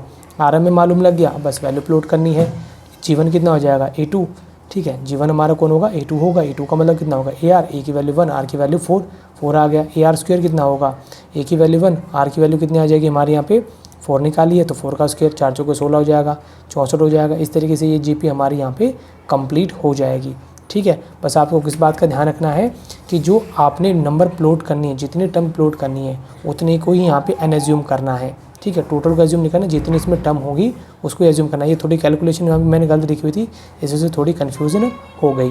अब देखो हमें ज्योमेट्रिक प्रोग्रेशन 2 पॉजिटिव नंबर के बीच में ही हम नंबर को प्लॉट कर सकते हैं। तो एनसीईआरटी में हमें एक नोट दे रखा है कि between 2 positive number A and B, कोई भी 2 पॉजिटिव नंबर ही होंगे, we can insert the and number so that resulting sequence in GP, यानी कि अगर 2 पॉजिटिव नंबर होंगे उन्हीं के बीच में हम एन टर्म को प्लॉट कर सकते हैं ताकि उसका जो सीक्वेंस है वो GP बनाए रखे, ठीक है। तो हमें जो भी नंबर यहाँ पे प्लॉट करने हैं दोनों नंबर कौन होना चाहिए, पॉजिटिव होने चाहिए, ऐसा नहीं होना चाहिए कि एक नेगेटिव है दूसरा पॉजिटिव है, क्लियर। दोनों नंबर कौन होंगे हमारे पॉजिटिव ही होंगे ताकि वो सीक्वेंस हमारा GP बनाए रखे, ठीक है। अगर ऐसा नहीं होगा तो क्या होगा, जैसे मैंने यहाँ पे एग्जांपल लिया है, एक टर्म मैंने -4 ले ली, दूसरे हमने क्या ले ली 256 ले ली, 3 नंबर हमें प्लॉट करने यहाँ पे, तो ए की वैल्यू -4 एन ARN कितना हो जाएगा ARN -1, 256 दे रखा, सॉल्व करा तो यहाँ पर देखो ए की वैल्यू हमारी कितनी ली जाएगी -4, मल्टीप्लाई में है, डिवाइड में आ गया कितना है -64, यहाँ पे आर की पावर 4 आ गई। अब यहाँ पे इसकी पावर 4 हटेगी तो यहाँ 4 जाएगा, जिसको ये कोई रियल रूट नहीं होगा, जिसको जो है ये एग्जिस्ट नहीं करेगा, इसको हम डिफाइंड नहीं कर सकते। हाँ, पावर ऑड में होती तब तो ये निकल जाता, लेकिन ये पावर इवन में है तो इसको हम सॉल्व नहीं कर सकते, इसको डिफाइंड नहीं किया जा सकता, कोई इसका रियल रूट एग्जिस्ट नहीं करेगा। इसीलिए NCERT में बोला गया है कि अगर 2 नंबर लोगे आपको उनके बीच में n टर्म को प्लॉट करना है तो दोनों नंबर पॉजिटिव होने ज़रूरी है। ठीक है। नोट नंबर 2, ए और बी दोनों पॉजिटिव होने चाहिए। ठीक है, जो भी नंबर होंगे दोनों पॉजिटिव होंगे। अब यहाँ पर अर्थमेटिक मीन और ज्योमेट्रिक मीन इन दोनों के बीच में हमने रिलेशन बनाना है। तो अर्थमेटिक मीन यानी कि AM हमारा कितना होता है A+B divide by 2, geometric mean जिसको हम G से रिप्रेजेंट करते हैं जो कितना होता है हमारा √AB होता है। ठीक है। इफ़ एटलीस्ट वन A और B negative then we can't define, अगर दोनों में से A और B में से कोई भी एक वैल्यू अगर नेगेटिव होती है तो हम इनको अर्थमेटिक मीन और ज्योमेट्रिक मीन को डिफाइन नहीं कर सकते हैं, दोनों का ही क्या होना ज़रूरी है, पॉजिटिव होना ज़रूरी है। ठीक है। तो हमारा जो अर्थमेटिक मीन होगा इसमें A और B दोनों पॉजिटिव होंगे, ज्योमेट्रिक मीन में भी A और B दोनों पॉजिटिव होंगे। अगर कोई एक भी नेगेटिव होता है तो उसको हम डिफाइन नहीं कर पाएंगे। तो अर्थमेटिक मीन को हम कैसे डिफाइन करते हैं, A और B के बीच में A+B डिवाइड बाई 2, और ज्योमेट्रिक मीन होता है तो A और B के हम कैसे रिप्रेजेंट करेंगे, √AB, कुछ इस तरीके से रिप्रेजेंट करेंगे। ठीक है। अब बात करते हैं रिलेशनशिप बिटवीन AM यानी कि arithmetic mean and GM of 2 positive number A and B, यानी A और B के बीच में रिलेशनशिप बताना में AM का और GM का। ठीक है। तो अर्थमेटिक मीन यानी कि जिसे हम A लेके करेंगे जो क्या दिखाता है A+B divide by 2, geometric mean जो हमारा क्या होता है G यानी कि √AB, इसमें दोनों पे स्क्वेयरिंग बोथ साइड लगाएंगे तो कितना हो जाएगा G² = AB। तो इनका रिलेशन बताने के लिए हमने A की जगह पे यहाँ पे क्या ले लिया A+B डिवाइड बाई 2, नीचे डिवाइड 2 है, मल्टीप्लाई में आ जाएगा ना 2A बराबर होगा A+B और G² बराबर होगा AB के बराबर होगा। ठीक है। अगर हम 1 में से माइनस कर देते हैं 2 को, सॉरी इसे हम फिलहाल 2 मानेंगे। ठीक है, 2 होगा। अगर A में से माइनस कर देते हैं G को तो यानी कि A+B माइनस में √AB होगा। तो इसके नीचे कुछ नहीं, एलसीएम लिया तो मल्टीप्लाई कर दिया डायरेक्टली 2 √AB। अब A को हम ऐसे ले सकते हैं √ भी लगा दिए, स्क्वायर भी लगा दिए, स्क्वायर से √ कट जाएगा। B को क्या ले सकते हैं, स्क्वायर भी लगा दिए और √ भी लगा दिए, स्क्वायर से √ कट जाएगा, वापस ही आ जाएगा। अब ये हमारा पूरा फॉर्मूला क्लोज हो रहा है, A² + B² माइनस का 2AB। तो मैंने पूरा फॉर्मूला क्लोज कर दिया, A की जगह में √A है, B की जगह में √B है, तो √A माइनस √B का होल स्क्वायर और 2 का 2 नीचे निकल के आ गया। अब आने के बाद में ये जो वैल्यू हमारी ये क्या होगी, ग्रेटर देन 0 होंगी। क्यों, क्योंकि यहाँ पर A और B जो दोनों नंबर लिए हमने वो हमारे दोनों को ना पॉजिटिव है। ठीक है, इसलिए आंसर इसका हमेशा क्या होगा, 0 से बड़ा होगा। और यहाँ पर A - G, ठीक है, अगर ये वैल्यू हमारी 0 से बड़ी आती है, इसका रिजल्ट जो है 0 से बड़ा आता है, तो A - G का रिजल्ट क्या होगा, 0 से बड़ा होगा। अब यहाँ पर देखो माइनस का G इधर किसको आ जाएगा, प्लस का हो जाएगा। तो A जो अर्थमेटिक मीन होगा डेफिनेटली ज्योमेट्रिक मीन से ऑलवेज बड़ा या बराबर भी हो सकता है। अब बड़ा कब होगा, जब हमारे A और B जो दोनों नंबर होंगे दोनों डिफरेंट लेंगे तो डेफिनेटली A हमारा G से बड़ा होगा। अगर A और B दोनों अगर हमारे इक्वल होंगे तो उस सिचुएशन में A और G हमारे दोनों कौन हो जाएंगे, इक्वल हो जाएंगे। ठीक है, तो इस बात को मैंने यहाँ पे भी मेंशन कर दिया है। अगर A और B दोनों अगर हमारे डिफरेंट नंबर है तो डेफिनेटली 0 से बड़ा होगा। लेकिन अगर A और B दोनों अगर हमारे इक्वल हैं तो ये वैल्यू हमारी किसके बराबर होगी, 0 के बराबर होगी। 0 के बराबर होने का मतलब है कि A और G भी हमारे कौन हो जाएंगे, बराबर आ जाएंगे। ठीक है, इसलिए मैंने लिखा है यहाँ पे कि जो A है वो ग्रेटर देन है G से। कब, जब अगर A और B डिफरेंट नंबर होते हैं। और इक्वल कब हो जाते हैं वो, जब A और B दोनों हमारे इक्वल होते हैं। ठीक है, तो ये तो मैंने A अर्थमेटिक मीन और ज्योमेट्रिक मीन इनके बीच में यहाँ पे रिलेशन बताया। और अगर हमें वही 2 नंबर फाइंड करने हो कि A और B वो क्या होंगे, तो उसके लिए हम क्या करेंगे कि if A and G, A मतलब अर्थमेटिक मीन, G मतलब geometric mean, respectively arithmetic mean and geometric mean between the 2 positive quantity A और B, यानी कि हमने इनको शो करने के लिए A और B 2 पॉजिटिव क्वांटिटी का यूज़ किया था। Then the quadratic equation having, अगर इन दोनों A और B से बनने वाली इक्वेशन जो होगी वो क्या बनेगी, ठीक है, जिसके कोई क्वाड्रेटिक इक्वेशन के दोनों ही क्या होंगे, रूट होंगे। तो देखो क्वाड्रेटिक इक्वेशन बनाने की जो इक्वेशन होती है वो क्या होती है कि x² माइनस में सम ऑफ रूट इंटू में एक्स प्लस में प्रोडक्ट ऑफ रूट। अब सम ऑफ रूट यहाँ पे कौन होंगे हमारे, देखो हमने क्या मान के चला है यहाँ पे कि ए और बी दोनों इसके रूट हैं, तो ए प्लस बी आ जाएगा और यहाँ पे कौन आ जाएगा हमारा ए बी आ जाएगा। हमने पीछे भी इसको सॉल्व किया था कि ए प्लस बी की वैल्यू कितनी हमारी 2a और जी स्क्वायर कितना बराबर हमारा ए बी के है। तो हमने क्या किया, जो ए बी है, ए बी की जगह हमने क्या लिख लिया जी स्क्वायर और ए बी की जगह हमने क्या लिख लिया 2a लिख दिया और एक्स का एक्स आ गया, हमारी इक्वालिटी की इक्वेशन बन गई। और अगर हमें ए और बी इन दोनों की वैल्यू फाइंड करनी हो तो वो क्या निकल के आएगी कि ए और बी होंगे हमारे a plus minus under root a square minus g square होंगे। ठीक है, if a and g are arithmetic and geometric mean between two positive number, तो ए और बी की वैल्यू हमारी ये होगी। अब ये वैल्यू हमने कैसे फाइंड करी है, अगर हम जो हमारी क्वाड्रेटिक इक्वेशन है ये वाली, इसी के ऊपर हम इसका डिस्क्रिमिनेंट निकालें तो इसके ए और बी दोनों की वैल्यू को फाइंड इजीली हम कर सकते हैं, क्योंकि ए और बी दोनों के हैं इसके रूट्स हैं। ठीक है, इसको मैं आपको निकाल के दिखा देता हूँ, वैसे ज़रूरत नहीं है, क्योंकि अगर हमें ए और बी की वैल्यू पूछे तो डायरेक्टली ये वैल्यू होगी किसकी, जिसमें ए और बी दोनों हमारे पॉजिटिव होंगे और अगर इनका ज्योमेट्रिक मीन और अर्थमेटिक मीन मैंने आपको पीछे बताया था, और अगर इसके रूट होते हैं तो उसकी इक्वेशन हमारी कुछ इस तरीके से बनेगी। तो देखो ये हमारी क्वाड्रेटिक की इक्वेशन थी, इसका एक्स निकालने यानी कि इसके रूट निकालने का जो फॉर्मूला होगा वो माइनस का बी प्लस माइनस में under root b square minus 4ac upon में 2a होता है। अब इसी फॉर्मूले को अप्लाई करते हुए देखो ए की वैल्यू 1 हो जाएगी, बी की वैल्यू माइनस 2a, सी की वैल्यू यानी कि कॉन्स्टेंट नंबर कितना हमारा जी स्क्वायर है, वैल्यू पुट कर दिया हमने, बी की जगह माइनस का 2a plus minus under root b की वैल्यू माइनस का 2a का स्क्वायर 4 का 4, ए की वैल्यू कितनी होगी हमारी 1, सी की वैल्यू कितनी होगी जी स्क्वायर होगी। ठीक है, नीचे 2 और यहाँ पर ए की जगह कितना आ गया हमारा 1 निकल के आ गया। अब देखो माइनस माइनस क्या हो गया, प्लस हो गया, प्लस माइनस अंडर रूट 2 को 2 से गुना किया 4, ए को ए से गुना किया ए स्क्वायर 4g स्क्वायर निकल के आ गया। इन दोनों में देखो 4 कॉमन आ रहा है, 4 कॉमन लिया कितना आया ए स्क्वायर माइनस में जी स्क्वायर आया। अब 4 का अंडर रूट निकालेंगे तो कितना आ जाएगा 2 आ जाएगा, ये स्क्वायर जी स्क्वायर रहेगा। अब इसमें भी 2 है और इसमें भी 2 आ गया, दोनों में 2 आ गया, 2 कॉमन ले लिया। अब कॉमन लिया तो नीचे वाले 2 से ऊपर वाला 2 कट गया, तो यहाँ पे जो x था किसको शो करता है, इसके रूट को शो करता है। रूट कौन थे इसके ए और बी, तो यानी कि इसकी ए और बी की वैल्यू कौन होगी ए plus under root a square minus g square, B की value A minus under root a square minus g square. जरूरी नहीं है कि ए और बी की यही वैल्यू होगी, क्या पता बी की ये वाली वैल्यू और ए की ये वाली वैल्यू हो, तो दोनों ही वैल्यू हो सकती है। क्या पता ए और बी की वैल्यू ये हो या फिर बी और ए की वैल्यू ये हो, दोनों में से कोई भी हो सकती है। ठीक है, इसलिए हम इसको प्लस माइनस करके ए इज इक्वल टू बी लिख देते हैं। क्लियर, ये इसके ए और बी की वैल्यू होगी। अब इसको हम एक एग्जांपल के थ्रू से भी समझ लेते हैं कि if arithmetic mean and geometric mean of 2 positive number, कोई एम और जीएम 2 पॉजिटिव नंबर है ए और बी आर 10 एंड 8, यानी ए की जगह 10 दे रखा है, इसकी जगह 8 दे रखा है, तो बताओ वो दोनों नंबर कौन होंगे। सॉरी, ए और बी नंबर हैं जिनके बीच में अर्थमेटिक मीन और ज्योमेट्रिक मीन 10 और 8 हैं, तो बताओ वो दोनों नंबर कौन होंगे। ए और बी हमें क्वेश्चन बोलते हैं उसके रूट हैं, ठीक है, और ए एम दे रखा 10 और जी एम दे रखा 8, तो हमारा जो फॉर्मूला क्वाड्रेटिक इक्वेशन वही होगा 2ax प्लस में जी स्क्वायर। ठीक, तो यहाँ पर when a and g are arithmetic और ज्योमेट्रिक में रिस्पेक्टिवली, तो ए की जगह कितना दे रखा 10 और जी की जगह कितना दे रखा हमने 8, तो मैंने दोनों की वैल्यू प्लॉट कर दिया यहाँ पे, 10 2 से 20, 8 8 से 64, बन गई क्वाड्रेटिक इक्वेशन। बनाने फैक्टर है, फर्स्ट वाले को लास्ट वाले से मल्टीप्लाई किया, कितना है 64x स्क्वायर।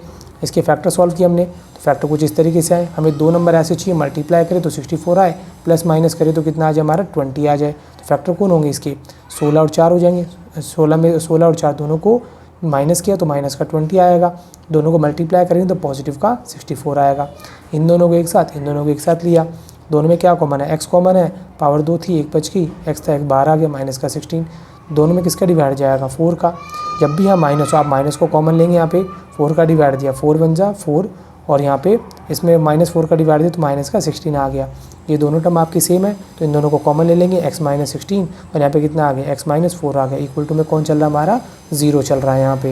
तो यहाँ x की वैल्यू निकालेंगे, x minus 16 is equal to 0, minus का 16 इधर आगे प्लस का हो गया, माइनस का 4 इधर आगे प्लस का हो गया, तो x और x की वैल्यू 16 और 4 होगी, यानी जो हमारा a और b होगा वो कौन होगा 16 एंड 4 होगा, या फिर ये a ये होगा या फिर a ये होगा या फिर b ये होगा या फिर ये वाला होगा। ठीक है, अर्थमेटिक मीन और ज्योमेट्रिक मीन इन दोनों की वैल्यू 10 और 8 दे रखी थी, a और b हमें फाइंड करने थे, जो कि कितने निकल के आगे यहाँ पे 16 एंड 4 निकल के आगे। तो मैंने यहाँ पे दोनों लिख दिया, a और b 4 और 16 भी हो सकते हैं या फिर 16 या 4 भी हो सकते हैं। अब देखो हम डिस्कस करेंगे एक्सरसाइज 9.4 के इंट्रोडक्शन के बारे में। अब यहाँ पे 9.4 के अंदर कुछ इस तरीके से सीरीज़ दे रखी है जो ना तो AP है ना GP है, ठीक है, यानी कि दोनों की जो उनकी टर्म है वो कुछ AP और GP का रिलेशन बनाते हैं, तो इनको किस तरीके से सॉल्व करेंगे, तो इसके लिए हमें कुछ फॉर्मूलों के बारे में पता होना चाहिए, तभी हम इस एक्सरसाइज को सॉल्व कर पाएंगे। ठीक है। तो यहाँ पे sum of n term of special series, ये स्पेशल सीरीज इसलिए है क्योंकि इसमें ना तो जो मिक्सचर दिया जाएगा सीरीज़ का वो एपी और जीपी दोनों को मिक्स करके दिया जाएगा। अब इसके लिए हम सबसे पहले हम पता होना चाहिए कि सिंबल को क्या कहते हैं। इसको कहते हैं सिग्मा ऑपरेटर या फिर समेशन भी कहते हैं इसको। अगर आपको यहाँ पर कोई भी ए के दे दिया, कोई टर्म दे दी, जिसका मतलब क्या है कि इसको कंटिन्यूली के की जगह पे 1 2 3 4 5 यहाँ पे कोई वैल्यू पुट करते चले आनी, और समेशन का मतलब इसका सम चाहिए हमें, और ये टर्म कहाँ तक जाएगी हमारी, एन टर्म तक जाएगी। इन सभी का जो सम कहलाता है वो क्या कहलाएगा, समेशन ऑफ ए की। यहाँ पर के की वैल्यू हमारी कंटिन्यूली इंक्रीज होती रहेगी, 1 2 3 4 5 6 कहाँ तक जाएगी, मैक्सिमम एन तक ही जाएगी। ठीक है, तो ये जो पार्ट होगा ये हमारा सीरीज़ कहलाएगा, और ये वाला पार्ट क्या कहलाएगा, समेशन ऑफ टर्म कहलाएगा। क्लियर।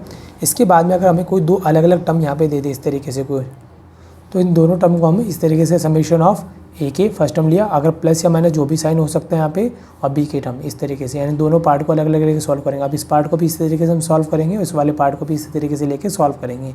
जहाँ पर के की वैल्यू हम 1 2 3 4 रखेंगे, कहाँ तक जाना है, एन तक जाना है। जैसे मैंने इसको यहाँ पे सॉल्व भी करके दिखाया कि A1 A2 A3 A4 कहाँ तक जाना है, एन टर्म तक जाना है, प्लस या माइनस जो भी साइन हो गए यहाँ पे। फिर इसको लेंगे B1 B2 B3 कहाँ तक जाना है, बी एन टर्म तक जाना है। ठीक है, इसको शॉर्ट फॉर्म में लिखना हो तो इस तरीके से समेशन की फॉर्मेशन में लिखा जाएगा, और सॉल्व करना हो तो हम इसको इस तरीके से सॉल्व करेंगे यहाँ पे। ठीक है, अगर हमें यहाँ पे कोई कांस्टेंट टर्म दे दे के और ए आर दे दे, तो यहाँ पर के जो कांस्टेंट टर्म हो कोई भी होगी, 2 3 4 5 ऐसा कोई भी गिनती दे सकता है आपको, तो आपको गिनती को कर देना बाहर। समेशन ऑफ एन टर्म जो आपका मेन फंक्शन है उसको यहाँ रखना है ए आर।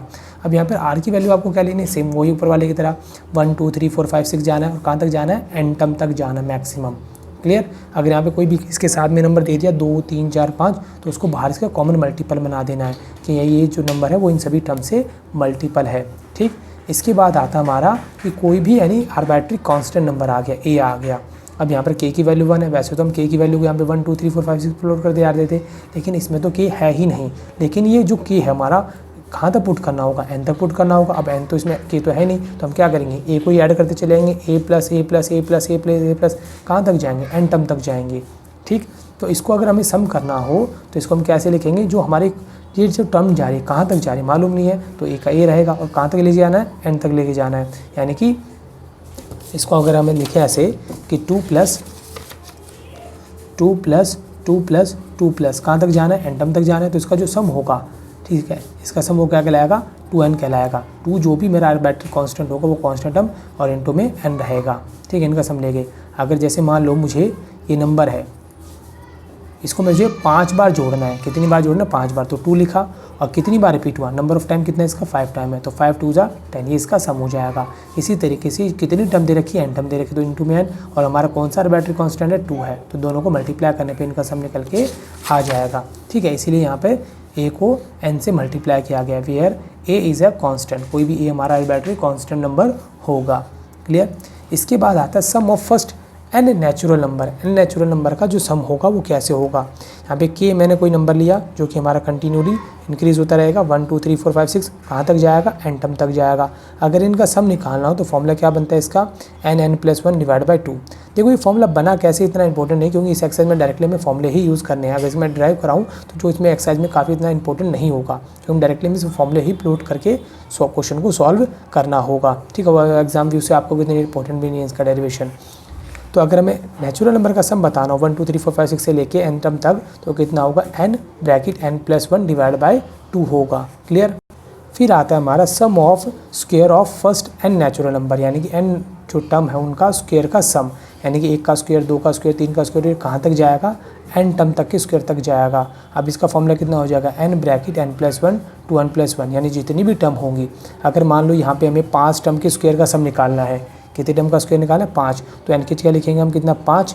ठीक है, यानी कुछ इस तरीके से दिया जाता है, 1 का स्क्वायर 2 का स्क्वायर 3 का स्क्वायर 4 का स्क्वायर 5 का स्क्वायर, और इनका हमसे सम पूछ लिया जाता है। तो हम डायरेक्टली इस फॉर्मूले में वैल्यू पुट करते, 5 लिखते यहाँ पे, यहाँ 5 प्लस 1 लिखते। ठीक, और यहाँ पे 2 गुणा 5 प्लस में 1 लिख लेते हैं डिवाइड बाई 6, तो 5 गुणा में कितना आया, 6, 5 दूनी 10 और 11 डिवाइड बाई 6, 6 से 6 कैंसिल हो गया, कितना आया, 55 आया। अगर आप चाहो तो इसको एक्चुअल में चेक भी कर सकते हो, 1 का स्क्वायर 1, 2 दूनी 4, 3 3 9, 4 चौके 16, 5 5 25 आ गया।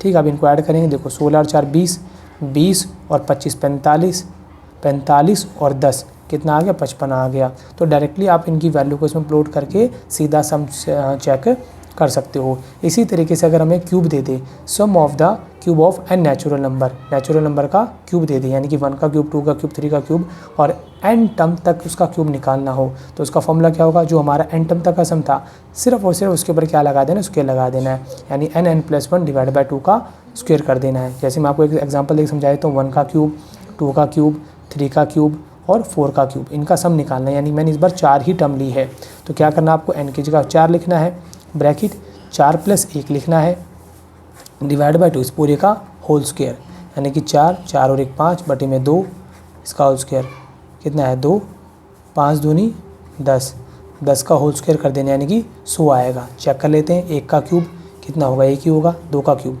2 2 ज़ा 4, 4 2 ज़ा 8 होगा, 3 का क्यूब 3 3 ज़ा 9, 9 3 ज़ा 27 होगा, 4 का क्यूब 4 चौके 16, 16 चौके 64 आ गया।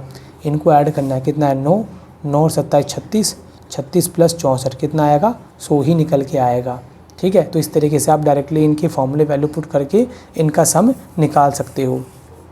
ये हो गया क्यूब का। इसके बाद आता है अगर ऑड नंबर हमें दे दिए गए हो, ऑड नंबर यानी कि जो अगर इवन नंबर होता है, इवन नंबर का फॉर्मेशन होती है 2n, इसमें आप n की वैल्यू कुछ भी रखो आपको हमेशा एक इवन नंबर ही मिलेगा। और ऑड नंबर की फॉर्मेशन होती है 2n - 1।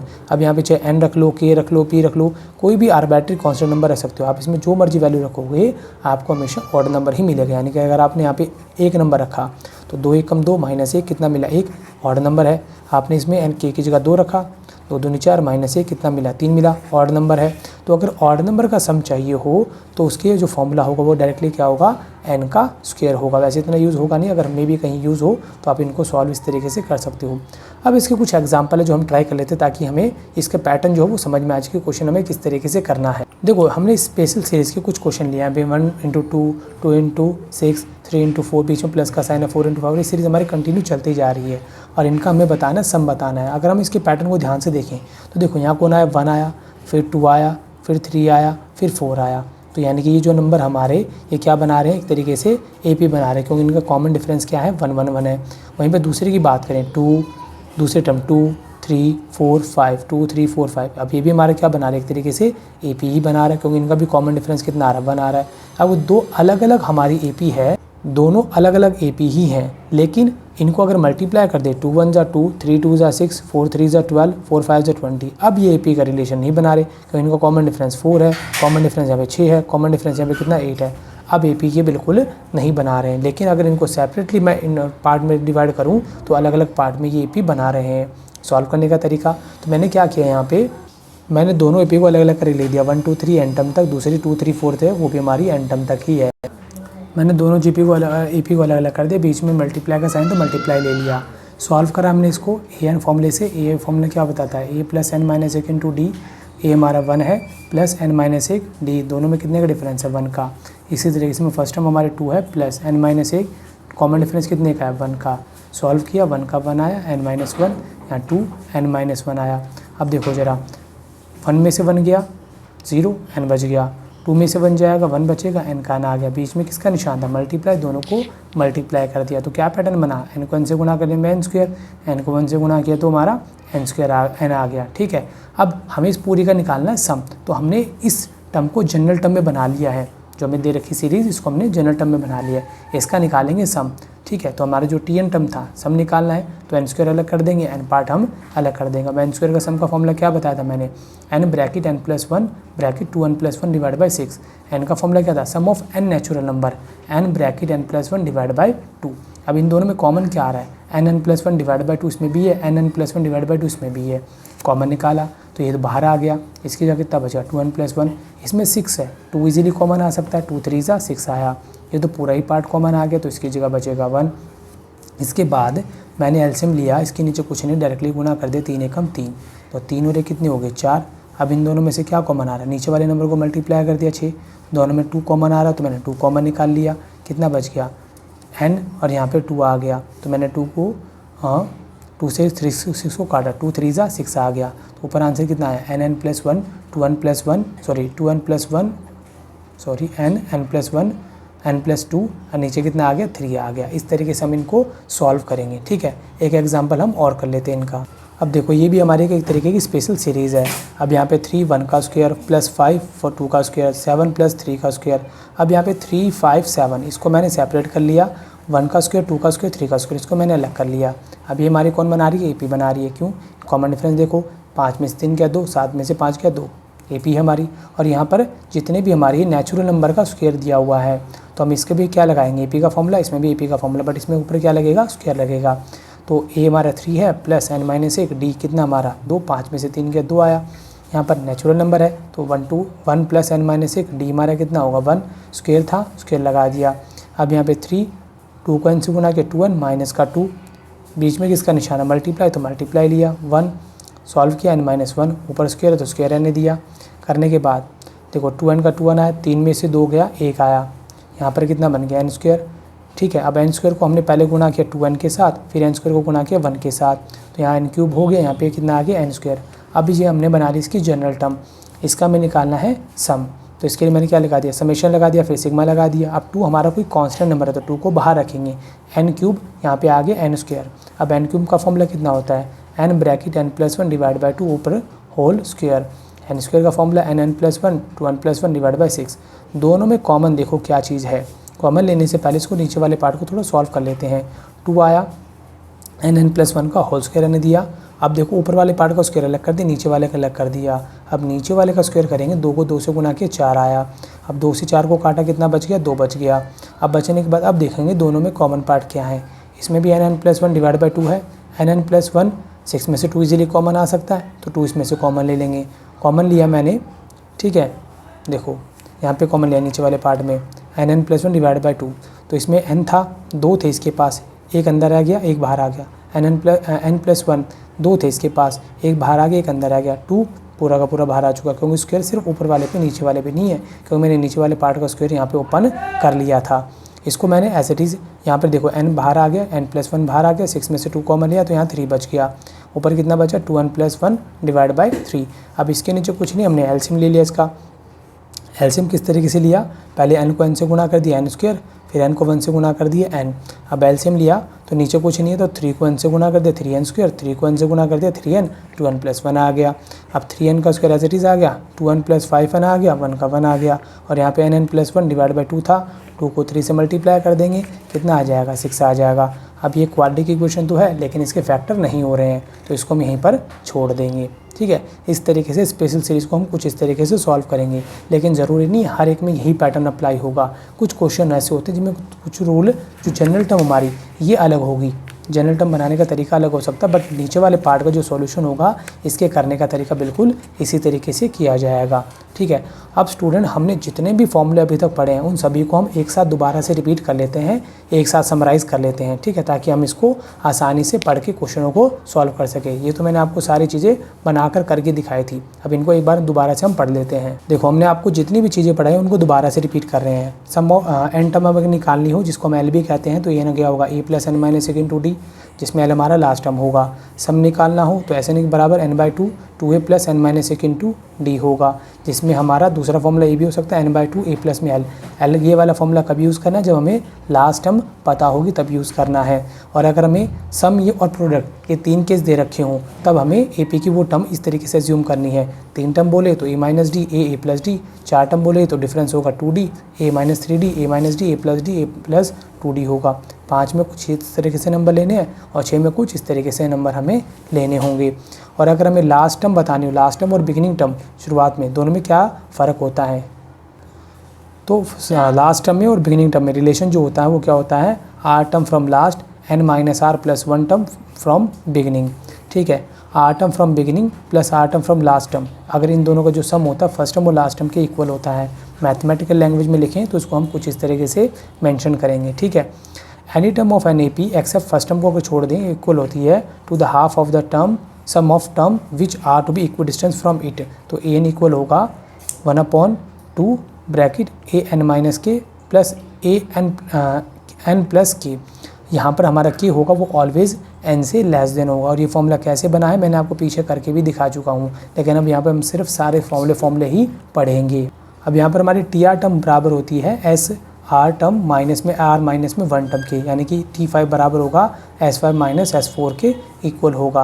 अगर ABC तीनों AP बनाती है तो 2B इक्वल होगा A प्लस C के। An arithmetic mean between the two number, अगर हमें अर्थमेटिक बताना हो दो नंबरों के बीच में, तो जो हमारा कॉमन डिफरेंस क्या शो करेगा, D is equal to C minus A upon में N प्लस में 1 के इक्वल होगा।